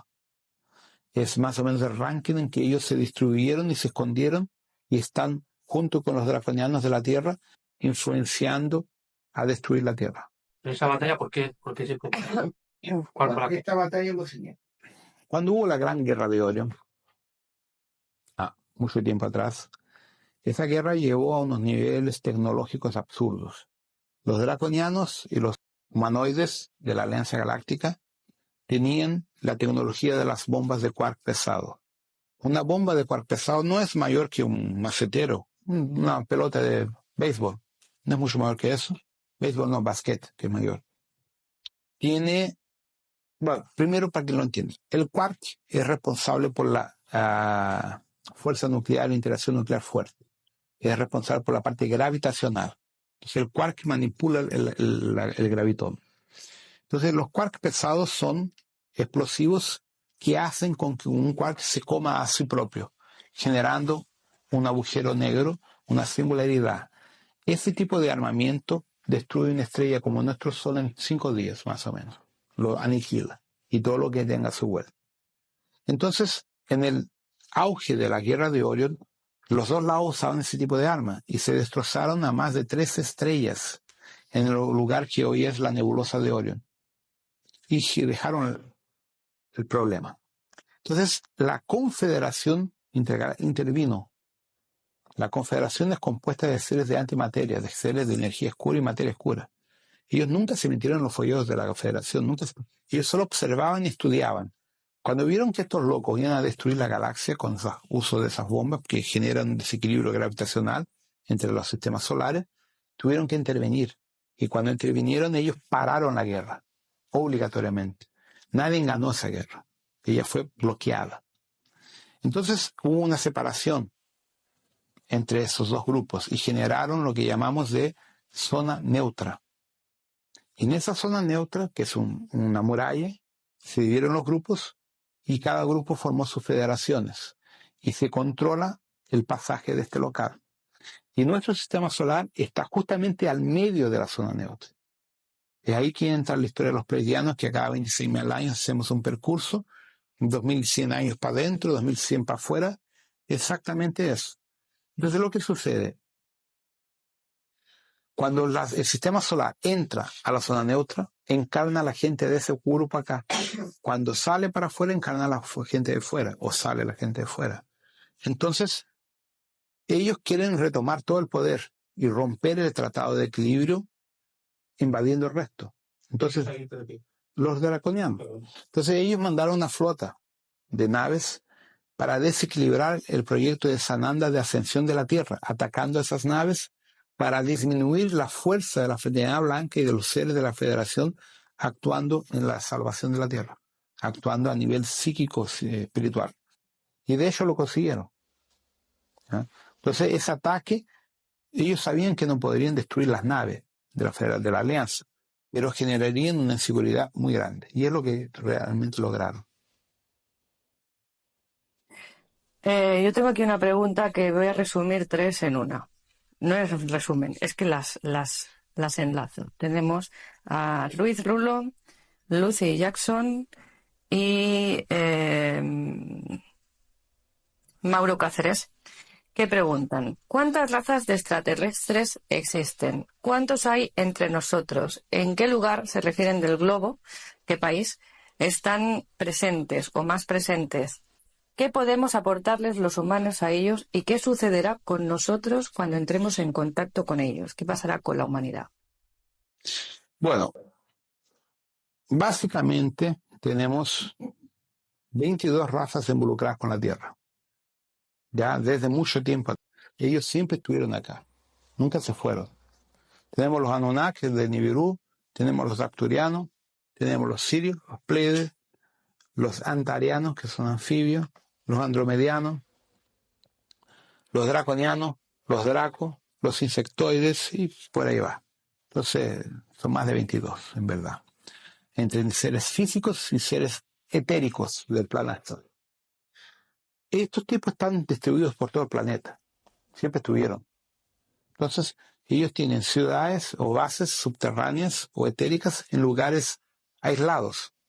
Lugares donde no hay ciudades humanas, ¿ya? Y viven en un plan paralelo al de nosotros. Ahora, lo que sucederá cuando la humanidad haga contacto. El problema es ese, que es lo que ya comentamos al principio. Hay parte de la humanidad que lo acepta. Parte de la humanidad está capacitada a convivir con extraterrestres porque ya lo ven en las películas de ficción, los niños principalmente. Entonces, el problema no está ahí. El problema está en los pueblos más radicales que se van a dar cuenta que Dios no existe. Se van a dar cuenta la historia de Eric von Däniken, que eran los dioses astronautas. Entonces, ¿qué mierda pasa con esa gente? Cuando se da cuenta que Jehová es un extraterrestre, que Alá es un extraterrestre, que Odín, los Sirios, lo que sea, son simplemente extraterrestres que nos manipularon como esclavos. Entonces aquel concepto del Cristo, de la divindad, no sé, se va todo por hoyo. Entonces, ese es el problema, que una gran parte de la masa planetaria no está capacitada. ¿Me entiendes? No es porque sean personas malas, no es nada de eso. No está capacitada porque está muy atrapada a sus creencias religiosas, basadas en el Cristo, en el amor, ok, perfecto. Pero no lo va a aceptar, descubrir que nosotros somos un pedazo de carne biológica desarrollada igual que desarrollamos nuestros vacunos en una parcela genéticamente. Ese es el problema. Si la humanidad lo acepta, transcende fácilmente eso con cualquier extraterrestre, pero en cuanto no lo acepta, ese es el problema. ¿Se va a dar? Va a ocurrir, pero falta un tiempito todavía. ¿Lo veremos nosotros o...? Creo que sí. Creo que sí, sí. ¿Cuál es la misión de los comandantes estelares que están encarnados? Bueno, una parte de ellos es despertar y salir de aquí, ya que están perdidos. La otra parte sería ayudar a personas próximas a despertar en cuanto el propio hace su despertar para irse de acá. Entonces, básicamente es eso. Ahora, hay algunos otros comandantes que tienen trabajos específicos. Otros no, depende. Entonces, todo depende de a dónde viene ese comandante, a cuál grupo pertenece, cuál era su misión original, cuál es la misión que le dieron en este momento. Entonces, no es genérico. Hay comandantes que tienen que simplemente despertar, ascender, irse de aquí, punto final. No tienen ninguna responsabilidad con el planeta. Otros ya tienen responsabilidad, entonces tienen que ayudar a despertar. otros son medios de incorporación, y por ahí va. Entonces, depende de su origen estelar. ¿Y puedes hablar de los centuriones de Orión, de Sirio, de Sincara? ¿Cuáles sus funciones y cuál es su razón de ser? Los centuriones son una policía de élite. Es como una policía de choque intergaláctica, de la Alianza Galáctica, que son los que controlan la zona neutra y hacen el estudio encarnacional de sus propios comandos que vinieron a la Tierra y a otros sistemas de aislamiento para estudiar el desarrollo, la evolución y ayudar a controlar los procesos internos. Entonces los centuriones básicamente es como una tropa militar. Responden directamente a los arcángeles o a los comandantes superiores. Algunos de los grupos de los centuriones son kumaras también. Entonces tienen kumaras dentro del proceso. ¿Y tienen relación con las órdenes de caballeros de Ezequiel? Sí, justamente están interligadas. Orden de Malta y por ahí va. Porque cada orden de esa dejó en la Tierra sus códigos. Y ahí los humanos siguieron. Por ejemplo, la orden templaria hacía parte de una de estas, que la iglesia los usó. Y después ellos se negativaron, ya, por la guerra, lo que sea. Pero al principio los templarios estaban directamente relacionados a la orden de la Cruz de Malta y la orden de Miguel y de Ezequiel. Y no lo sabían. Sí, ellos lo sabían. Nosotros no lo sabemos porque son informaciones secretas que se perdieron en el tiempo. Y cuando se habla de África como el continente de la cuna de la humanidad, ¿a qué se hace referencia? Porque de allá que Enki sacó los Anunnaki, los neandertales de ahí. Uh-huh. Los primeros humanos que él hizo la experiencia genética fueron 40 humanos que no se autorreproducían, eran estériles, que fue con material genético de él. Ahí de esos, ahí él cogió y nuevamente los engravidó, los embarazó con su propio material. Ahí consiguió la humanidad el Adapa y la Titi, que fueron los primeros humanos sexualmente activos que se reproducían, que son los padres de Caín, Abel y de los otros tantos que tuvieron.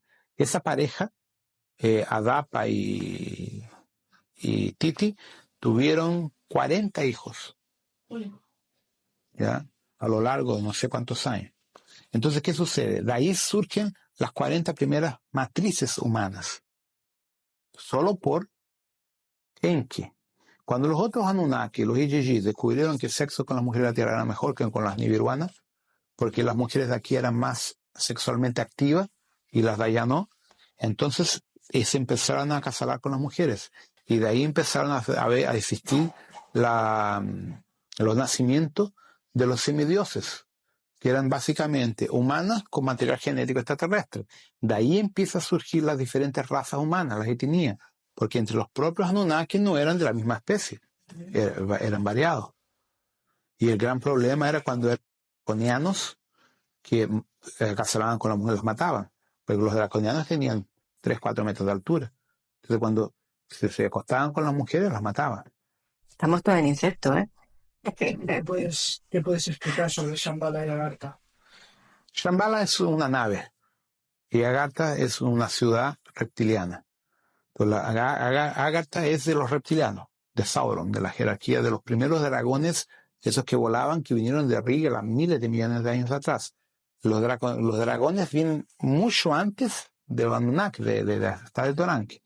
Esta gente llegó a 2,8 mil millones de años aquí. La Tierra en la época no tenía oxígeno, tenía otra estructura atmosférica. Entonces vinieron esos seres y formaron a nivel terrestre e intraterreno en la época los dinosaurios su imperio, ¿ya? Entonces lo que sucede, ellos tenían la ciudad, el imperio Agartha.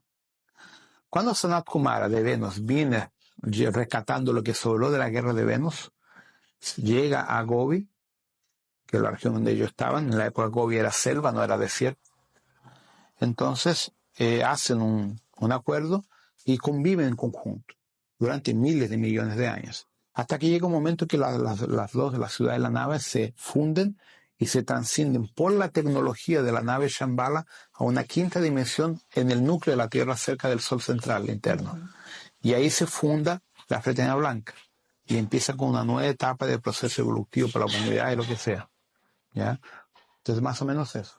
Pues como estamos aquí al hilo, Luis Palacio nos pregunta: hiperbóreos, atlantes, lemurianos, ¿quiénes son? Y el orden cronológico de ellos, y si sabes de alguno anterior, también.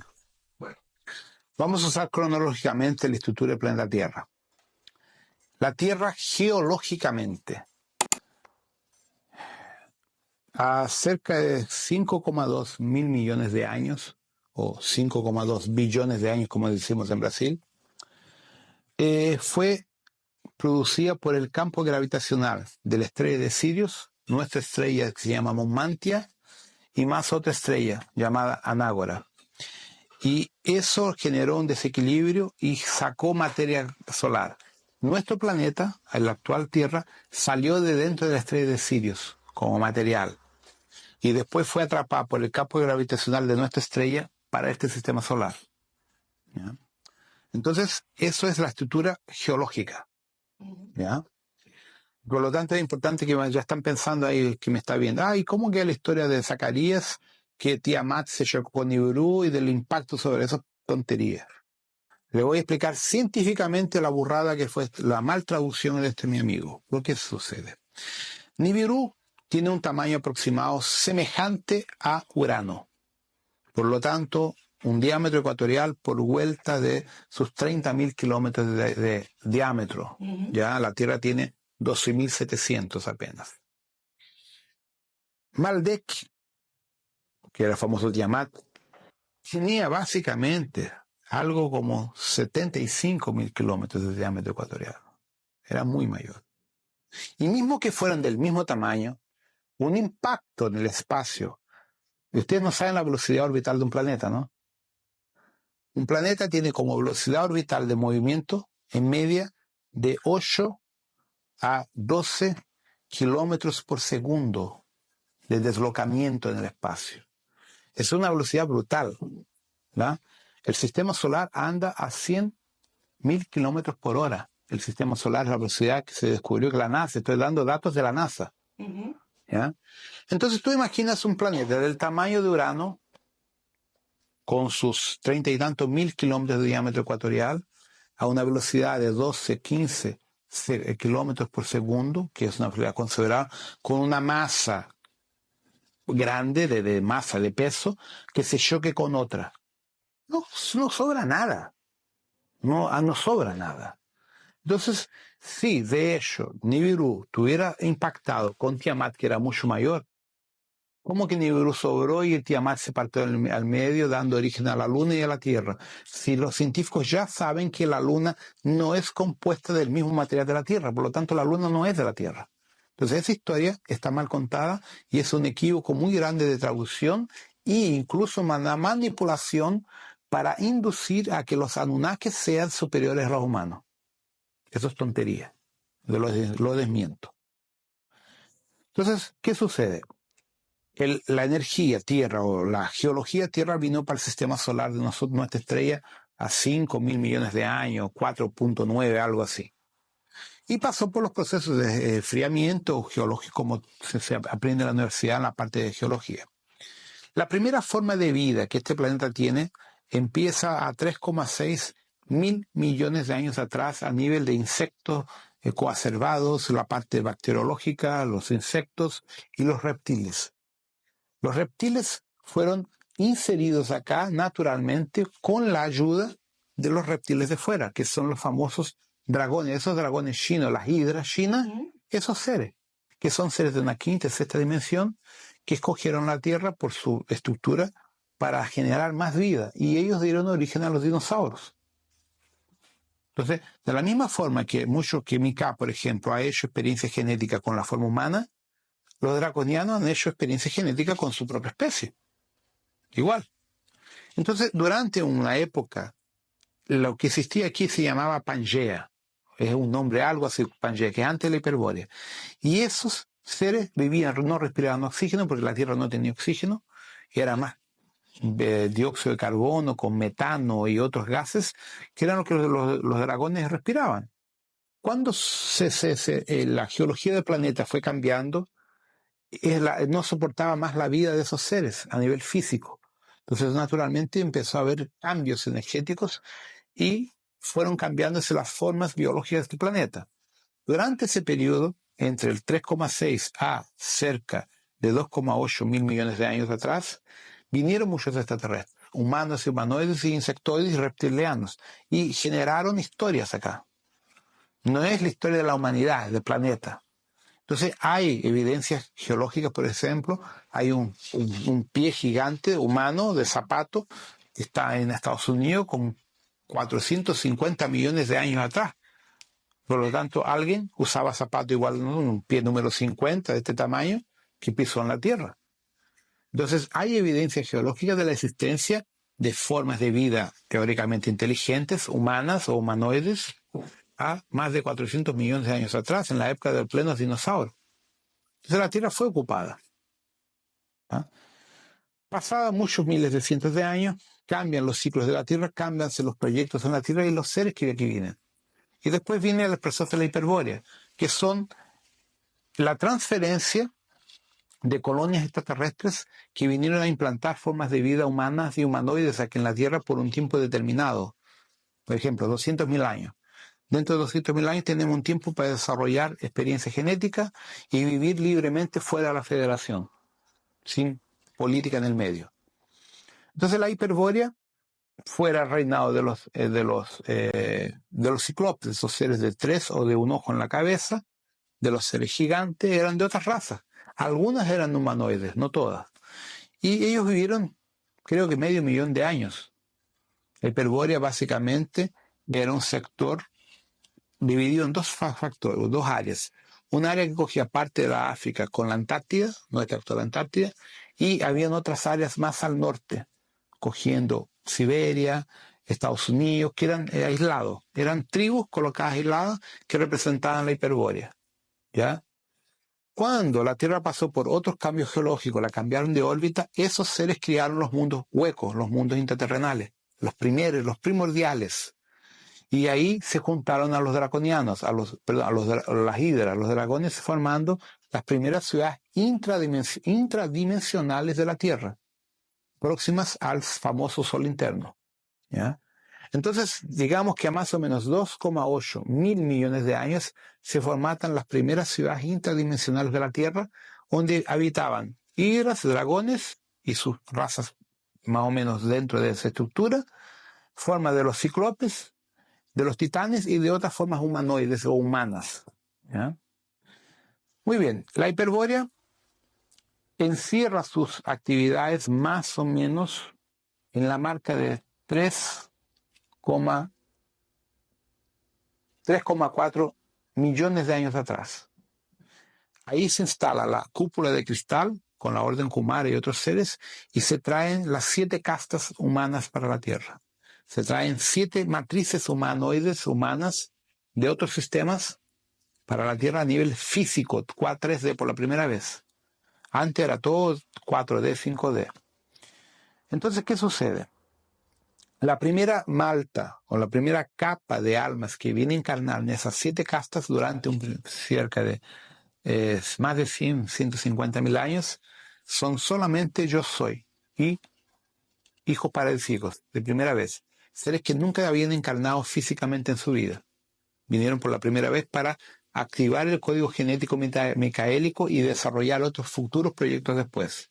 Entonces ahí llega ese proceso. Este proceso históricamente es atribuido a la hiperbórea, que sería la segunda fase de la hiperbórea. La fase para la humanidad. La fase anterior es de las formas humanas y draconianas que aquí existieron hasta por el propio proceso de ajuste geológico climático de la Tierra, que no era un clima apto a lo que somos nosotros hoy. ¿Ya? Entonces, de 3,2 millones de años para acá, la hiperbórea pasa a instaurar la vida humano-humanoide. Esas 7 castas eran 7 razas distintas, aparentadas genéticamente, en la cual se dividieron entre la área de Hawái, Mu, Atlántida, Américas, África y Asia, 7 raíces genéticas distintas. Esas 7 raíces al principio, los primeros 50, 30.000 años, no se mezclaban. Tenían que procrear entre ellas para fortalecer y ajustar genéticamente esas razas. Después empieza la miscigenación entre ellas, generando las subicastas. De ahí la famosa raza, los Manú, la raza raíz, toda la historia, que cronológicamente está equivocada el cuento que nos cuenta. O sea, de la forma que está planteada es más o menos eso, pero no en el calendario. que la gente se equivoca en las fechas. Bueno, y conclusión. Entonces, las primeras 7 castas se tornan formas biológicas de experiencia genética para hijos paradisíacos y yo superiores de linaje superior, de seres que jamás tenían encarnado en otras formas biológicas en la galaxia, ni en el cosmos. Al fin de los 150.000 años de experiencia, eran, ¿cuánto? No me recuerdo, pero eran algo como... Está en el libro nuevo, incluso es curioso que eso yo lo terminé de escribir en el Tierra 2, allá en el fin. Entonces, ¿qué sucedió? En ese libro me vino mucha información sobre eso. Cuando se terminan estos 150.000 años de experiencia, es permitido que otras almas de otros sistemas vengan a encarnar a la Tierra para continuar la experiencia de esas 7 castas que ya estaban mezcladas. Y eso genera las primeras razas humanoides. ¿Ya?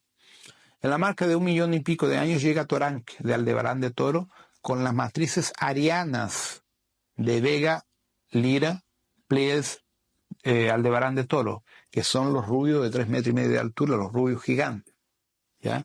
Y él trae sus matrices genéticas para mezclarlas con las 7 castas, específicamente en el sector de Mu, que eso actualmente sería Australia, Nueva Zelanda y un poco hasta la isla de Samoa. Esa es la región de Mu. Él escogió específicamente Mu, Lemuria. Lo que era Lemuria, que yo siempre pensé que era una ciudad de Mu, no. Lemuria es el adendo de la parte de la Sudamérica, donde queda parte de Chile y Perú, de Nazca, que hace una guata en dirección a la isla de Pascua. Es una guata. Es una guata de una mujer embarazada, más o menos eso. Ese es Lemuria. Y Atlántida, que es la nuestra Antártida. Eso siempre fue la verdadera Atlántida de nosotros. Entonces, esos 3 continentes fueron escogidos por Toranque. ¿Por qué? Porque allá se desarrollarían los proyectos genéticos más revolucionarios de la Tierra, acelerando genéticamente las especies humanas y humanoides que dieron origen a los elfos, la raza humana perfecta con los 12 ADN completos. Tanto que los tipos tenían poderes paranormales absurdos. Pero había un detalle importante. El proyecto de Toranque y los proyectos anteriores eran libros, o sea, toda alma que encarnaba tenía pleno conocimiento de quién era, por qué estaba allá y el tiempo que tendría que estar. Él no quedaba preso al ciclo reencarnacional como nosotros. El tipo venía, de mi contrato dice que tengo 30 encarnaciones, terminó las 30, chao, vuelve a tu casa. Entonces era un proceso muy bonito y libre. Por eso que la Lemuria dicen que fue el mejor lugar del planeta. Y de hecho, lo que yo me recuerdo fue, habían ciudades gravitacionales, las que estaban en el suelo. Entonces teníamos varios niveles de energía, de vida, y los cíclopes, los elfos, todos vivían en paz, no habían guerras. Y era una sociedad que desarrollaba la parte psíquica, emocional y tecnológica. Y ellos controlaban toda la tecnología mentalmente, telepáticamente. Entonces, la historia de Hiperbórea son las 7 castas que migran naturalmente de la estructura primordial de ellos, primitiva, por así decir, a 3,2 millones que evolucionan hasta llegar a lo que son los Lemures o los gente de Mu. Entonces, el proyecto de Mu, de Toranque, se empieza a ser ajustado a más o menos entre 930, 980, 1 millón de años atrás, hasta 230.000 años atrás, que cuando ellos transfieren todo para otras dimensiones porque los Anunnaki están haciendo cagada aquí en la Tierra. ¿Ya? Entonces, lo que sucede, Toranque sabía que tenía cerca de 1 millón de años para desarrollar el proyecto, un poco menos de 1 millón de años para desarrollar un proyecto importante, que serían los elfos y los otros humanos. ¿Por qué? Porque esta matriz genética de elfos y de humanos era removida de la Tierra y llevada para otros mundos morontiales, para dar proceso a una raza fundamental que se llaman los arquitectos del universo. Lo que sucede aquí es lo siguiente. La Tierra, Mu, Lemuria, Atlántida o Antártida fueron usadas como una cápsula temporal biológica para desarrollar una super raza que cuando la sacaban de acá la mandaban para otros sistemas más evolucionados, evoluían hasta un punto que volvían al tiempo Y esa matriz genética era usada para generar las otras razas de la galaxia. Entonces, mire qué interesante. Tú coges aquí un proyecto acá, lo pones aquí en la Tierra, en nuestro tiempo de ahora. Lo desarrollas hasta su perfección total, hasta el año 2100. Lo sacas de acá, lo mandas a otro sistema para que evolucione más un poco hasta el año 2200, por ejemplo, y esta estructura perfecta la haces volver en el tiempo 5 billones de años. Esa matriz perfecta se torna la matriz de toda la genética de todas las razas que hay. Fue exactamente eso que el proyecto de Toranque, para fortalecer el genoma micaélico y humano en la galaxia y en otras galaxias también. Entonces, de la Tierra salieron los elfos y otras razas humanas y humanoides que hoy representan en la matriz genética de todas las formas humanas que hay en la galaxia entera. Nació de acá y de otros planetas equivalentes. Entonces, el proyecto de Toranque, que involucraba Mu, él tenía 72 o 64 ciudades grandes entre Lemuria, Mu y la Antártida. La Antártida ya era compartida con Orion, con Shontor y Gatman, un poco después, pero no juntos, y con Ashirion. Entonces, Mu era particular de Toranque. Toranque cuidaba de Mu y Ashirion lo ayudaba y hacían sus rollos. Lemuria era intermediario y Antártida era básicamente de Orion, donde también se desarrollaron muchos proyectos. Pero en aquella época, nuestra actual Antártida, como la Tierra tenía otra inclinación, no era el Polo Sur como es ahora. Más de la mitad de ese continente estaba en la posición que hoy tiene África, más o menos. Entonces lo que sucede, era tropical, era caliente. Entonces allá hay, hasta ahora, por eso que han encontrado pirámides y un montón de construcciones debajo del hielo, porque eso era tropical. Entonces cuando se fue para la nueva posición actual de 24 grados inclinado hacia la izquierda de la Tierra, todo lo que era en la parte del trópico fue para el sol, entonces para el sur. Por lo tanto está con una capa de hielo de no sé cuántos metros de hielo arriba. Piensa lo que son 12.000 años en esa actual posición. Tenemos por lo menos ahí, hablemos, en 30, 40 metros de capa de hielo, por lo menos, o más, arriba de las ciudades que están ahí perdidas. ¿Ya?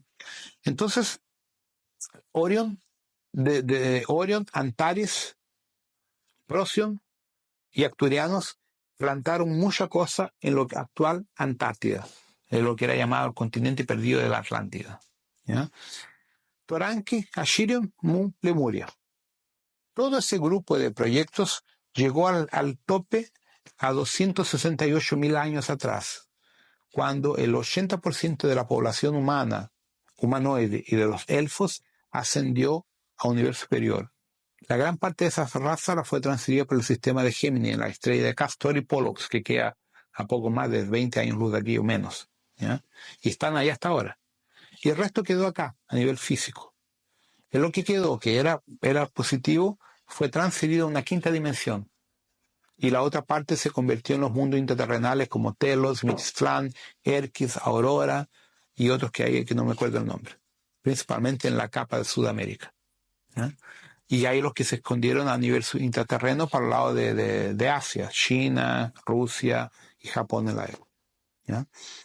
Entonces, ¿qué sucede? Cuando los Anunnaki llegan acá, a 458.000 años, no era compatible la filosofía concencial psíquica de los Anunnaki, que eran guerreros, con la jerarquía de Toranque y los otros que estaban acá. Entonces ellos crearon un campo de protección prohibiendo el acceso de los Anunnaki en Mu, Lemuria y Antártida. Por eso es que los asentamientos, las casas de los Anunnaki, son todas en la Mesopotamia, en la área ecuatorial, porque el clima les era más favorable. Ellos no soportaban lugares fríos, tibios, no era mucho lo que a ellos les gustaba. Entonces se separaron. Y hay las otras tribus, los otros extraterrestres que cogieron áreas de la Tierra. Los sirios fueron para el Tibet. Los tibetanos, el lenguaje tibetano es un dialecto de los sirianos. ¿Ya? Y ahí se fueron dividiendo los pueblos. ¿Ya? Por situaciones geológicas y energéticas, la marca de los de 230, 225.000 años atrás es un divisor de aguas. Cuando Toranque y estos comandantes transfieren la gran parte de los humanos y humanidades para otro nivel energético paralelo al de nosotros. Pero quedan los subproductos genéticos, los neandertales, los cromañones y los australopitecos que quedan dando vueltas. de antiguas experiencias que no tenían sido muy bien sucedidas y otros que tenían regenerado, involuido biológicamente por la reactividad de las bombas nucleares, que se fueron degenerando, que es lo que Encke encontró. Entonces, por eso que Encke tuvo que reinserir su código genético para reverter el proceso de generación y crear una nueva especie. Por eso es que los científicos no encuentran el elo entre el chimpancé, el neandertal y nosotros.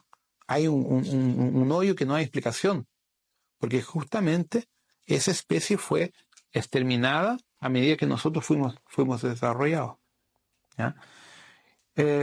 Básicamente, las especies de Mu y de Lemuria, lo que existía, fue totalmente asolado cuando hubo el gran tsunami y el diluvio, porque hay como 60, 70 metros de capa de agua masa en el mar actualmente, entonces eso se hundió.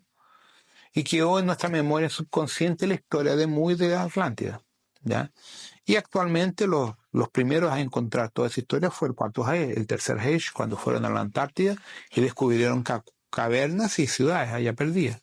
Entonces, quien tuvo acceso a la información verdadera de toda esta historia fue Hitler, en el año 1928-26.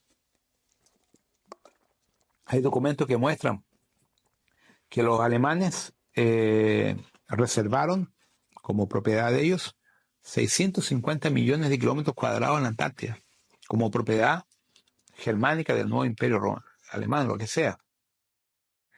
Y de ahí tenemos actualmente el Cuarto Reich viviendo en cuevas a 6-7 kilómetros de profundidad. Tienen como 20 ciudades hoy, están con una población de 1,5 millones, 2 millones de personas. Pero no tienen nada que ver con el Tercer Reich, es otra energía, y están en contacto directo con los extraterrestres, eso sí, ¿ya? Entonces, esta más o menos es una línea de lo que sucedió aquí en la humanidad. Teóricamente, ¿para dónde iríamos nosotros? A partir del momento que nosotros tomemos conciencia que no estamos solos en el universo y que empezamos a interagir con estos grupos, tendremos acceso a otros planetas y continuaremos multiplicándonos en otros planetas, así como nuestros antepasados pleiadianos lo hicieron aquí en la Tierra, y los propios razas draconianas, los sirios, los pleiades y los otros seres. Entonces es la naturaleza, o sea, procrear y expandirse, hasta que se llegue a un límite que la especie humana se torne andrógena y actúe en un nivel psíquico, no necesite más de la materia. Entonces ahí empezamos a hablar de los humanos etéricos, que ya están en un nivel de quinta, sexta, séptima dimensión, son humanos, pero son energía. Mantienen la forma humana por una situación tal vez de estética, pero no lo necesitan. Y cuando tú concluyes todo tu ciclo biológico, todo lo que tú quieres, retomas tu yo superior. El yo superior coge todas sus almas que produció y retoma a su mónada. La mónada recoge todos los yo superiores necesarios y vuelve a la supramónada. Cuando tú completas el proyecto en la supramónada, pasas por una prueba, una avaliación del Consejo Cósmico, Boronandek, y te tornas un hijo paradisíaco. Ese es el ciclo de todos nosotros. Entonces, la Vía Láctea recibió, si no me falla ahora, no me acuerdo los números exactos, pero eran como 1,5 millones de hijos paradisíacos perdidos aquí en la Vía Láctea. Perdidos hasta el día de hoy. 1,5 millones de hijos paradisíacos que están perdidos en el ciclo encarnacional. Entonces, el día que esos tipos se rescaten, van a tener una experiencia fantástica en términos de información para los otros niveles, ¿no? Más o menos eso el ciclo. ¿Y se prevé que el planeta Tierra, como has dicho antes, que también se puede estar convirtiendo en un sol, vuelva a cambiar esos 24 grados? Sí. La Tierra tiene que quedar con 0,0. El problema es justamente el 0,0. Es que la gente no lo entiende. Salto cuántico. La cosa es más complicada, porque imagínate, si tú estás físicamente hablando, tienes la Tierra en esta posición, y le haces así, ¿a dónde va el agua que está aquí? Cuando hagamos esto, que va a serlo así, vamos a tener los famosos tsunamis de 700, 800 metros de nuevo. Entonces, no queda nada en vivo aquí, físicamente. Ese cambio va a ser repentino, no va a ser un cambio gradual. Ser un golpe solo. Entonces, lo que sucede, todos nosotros vamos a morir. y tenemos el cuerpo astral, vamos reencontrando en el otro cuerpo. La mayor parte de nosotros no va a sentir, no va ni a darse cuenta de lo que pasó. La gente que esté más espiritualizada se va a dar las manos, se va a sentar, va a agradecer y ya está del otro lado. Ni siquiera se da cuenta que murió. Pero la gente que está en un nivel más denso, más pesado, lo va a sentir.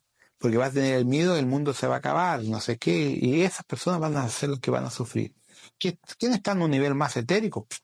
No se da ni de cuenta. Entonces, no se da cuenta. Sigue adelante. Entonces ahí viene la parte del salto cuántico en que nosotros vamos a estar en el cuerpo astral en una otra dimensión, en un planeta más sutil. Pero entre que eso ocurra, el salto cuántico, y el ajuste físico de este planeta, tenemos 1000 años de ustedes para ajustar el planeta. Nosotros vamos a estar en 5D, o 6, lo que sea.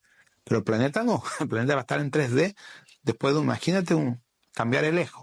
Entonces va a haber que reconstruir el planeta entero, reconstruirlo todo, la fauna, la flora, los animales, todo. Reestructurar las placas para que vuelva a estabilizarse, la rotación, que va a volver a tener la rotación cierta, le van a cambiar los polos magnéticos, así, van a hacerla nueva. Pero nosotros no vamos a estar acá para ver eso, porque físicamente es imposible. Las temperaturas aquí van a caerse a la orden de 15, 20 grados bajo cero durante un tiempo, después se van a subir a una locura. Entonces, ese ajuste de la Tierra, la estructura humana no la comporta. Entonces, eso es lo que la gente no entiende.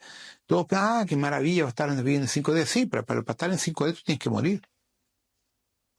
Entonces, hay que saber morir. Hay que aprender a morir. Hay que aceptar la muerte, como el proceso natural de todos nosotros.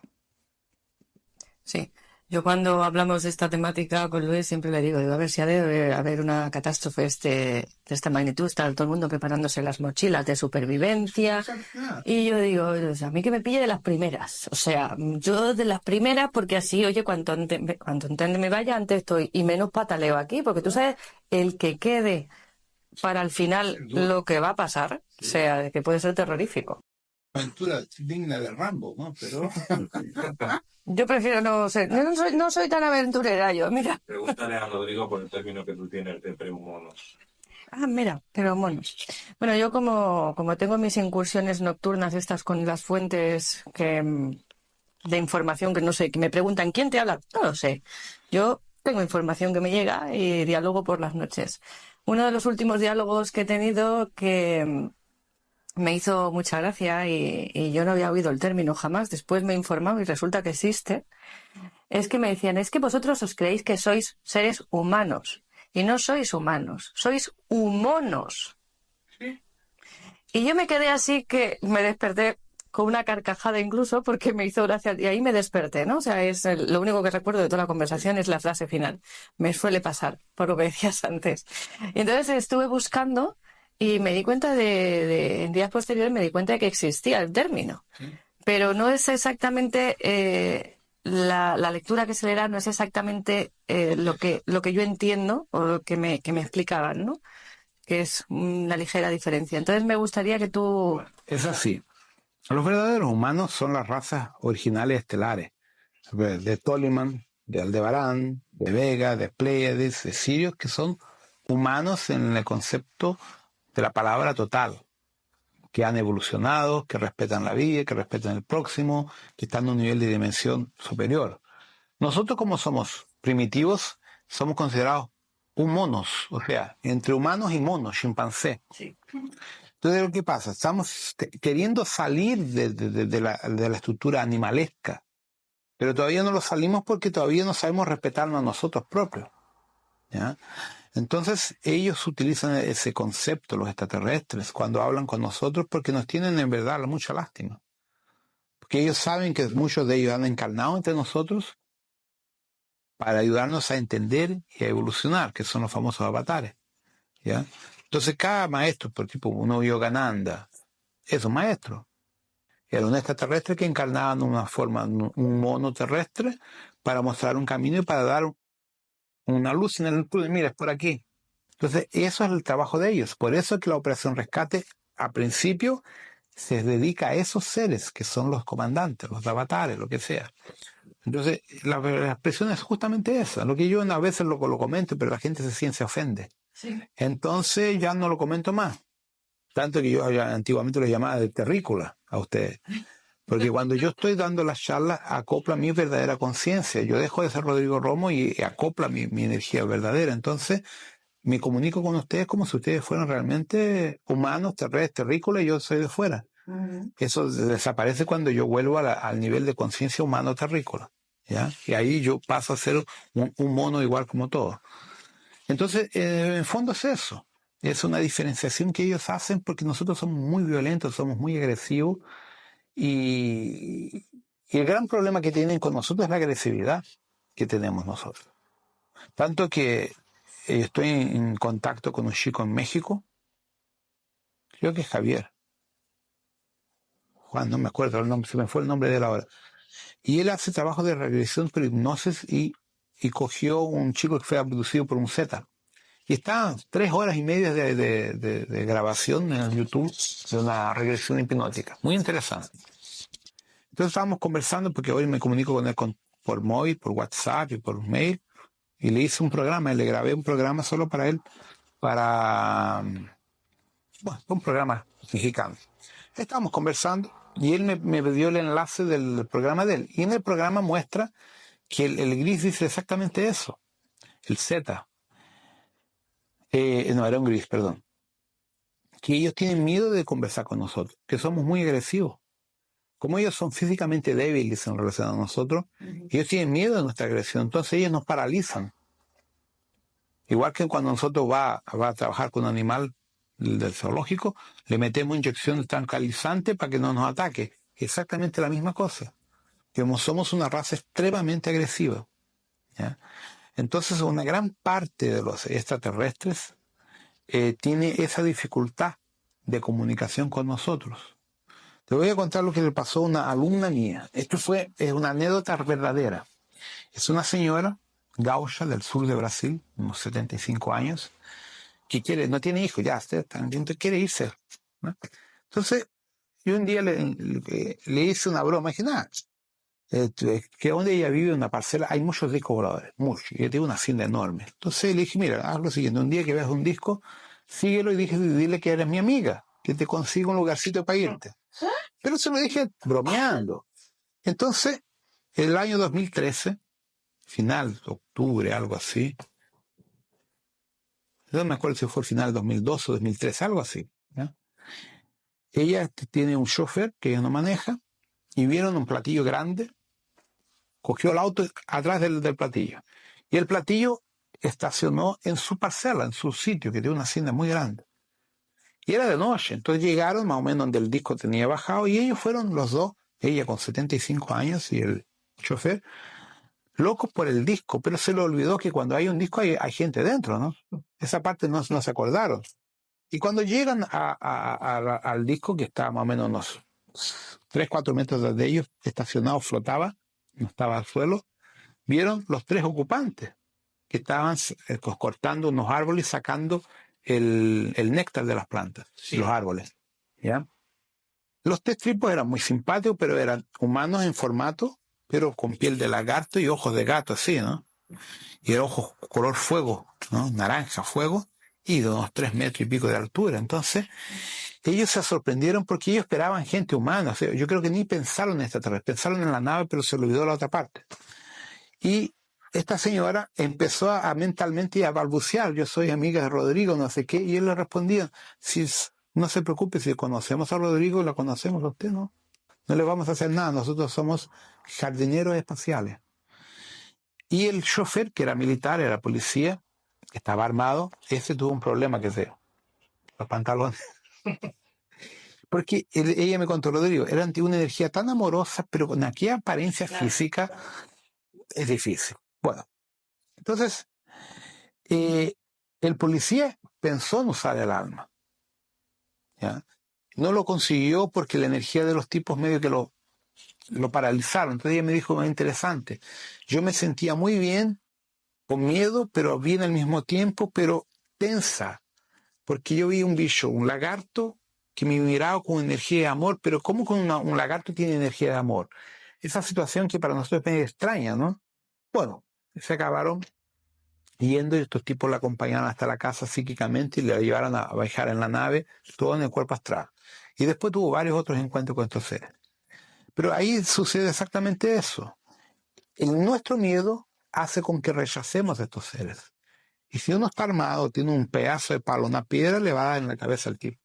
Entonces ellos se esconden de nosotros porque no estamos capacitados al contacto. Es lo que uno espera que como un dibujo de Sananda, de los maestros preciosos, esos rubios preciosos, o los morenos lindos de ojos celestes, pero la mayor parte de los extraterrestres no es así. Es una minoría que usa la especie humana. Entonces, ese es el problema de los contactados.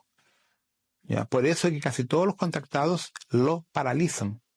Los llevan paralizado para las naves y después que el tipo se tranquiliza, van a conversar con él. ¿De dónde surge ese miedo nuestro hacia estas especies que son diferentes? Culpa de los Anunnaki, por el abuso que ellos tenían con nosotros. Ellos abusaban de nosotros. ¿De acuerdo? En Lil, que mate el primogénito, que si no me respeta, los le daba caña. Entonces, Enlil, con su postura arrogante y militar, engendró en los judíos el temor a Dios, el temor a los dioses. Los griegos, los romanos tenían pavor a los dioses porque los dioses no daban caña.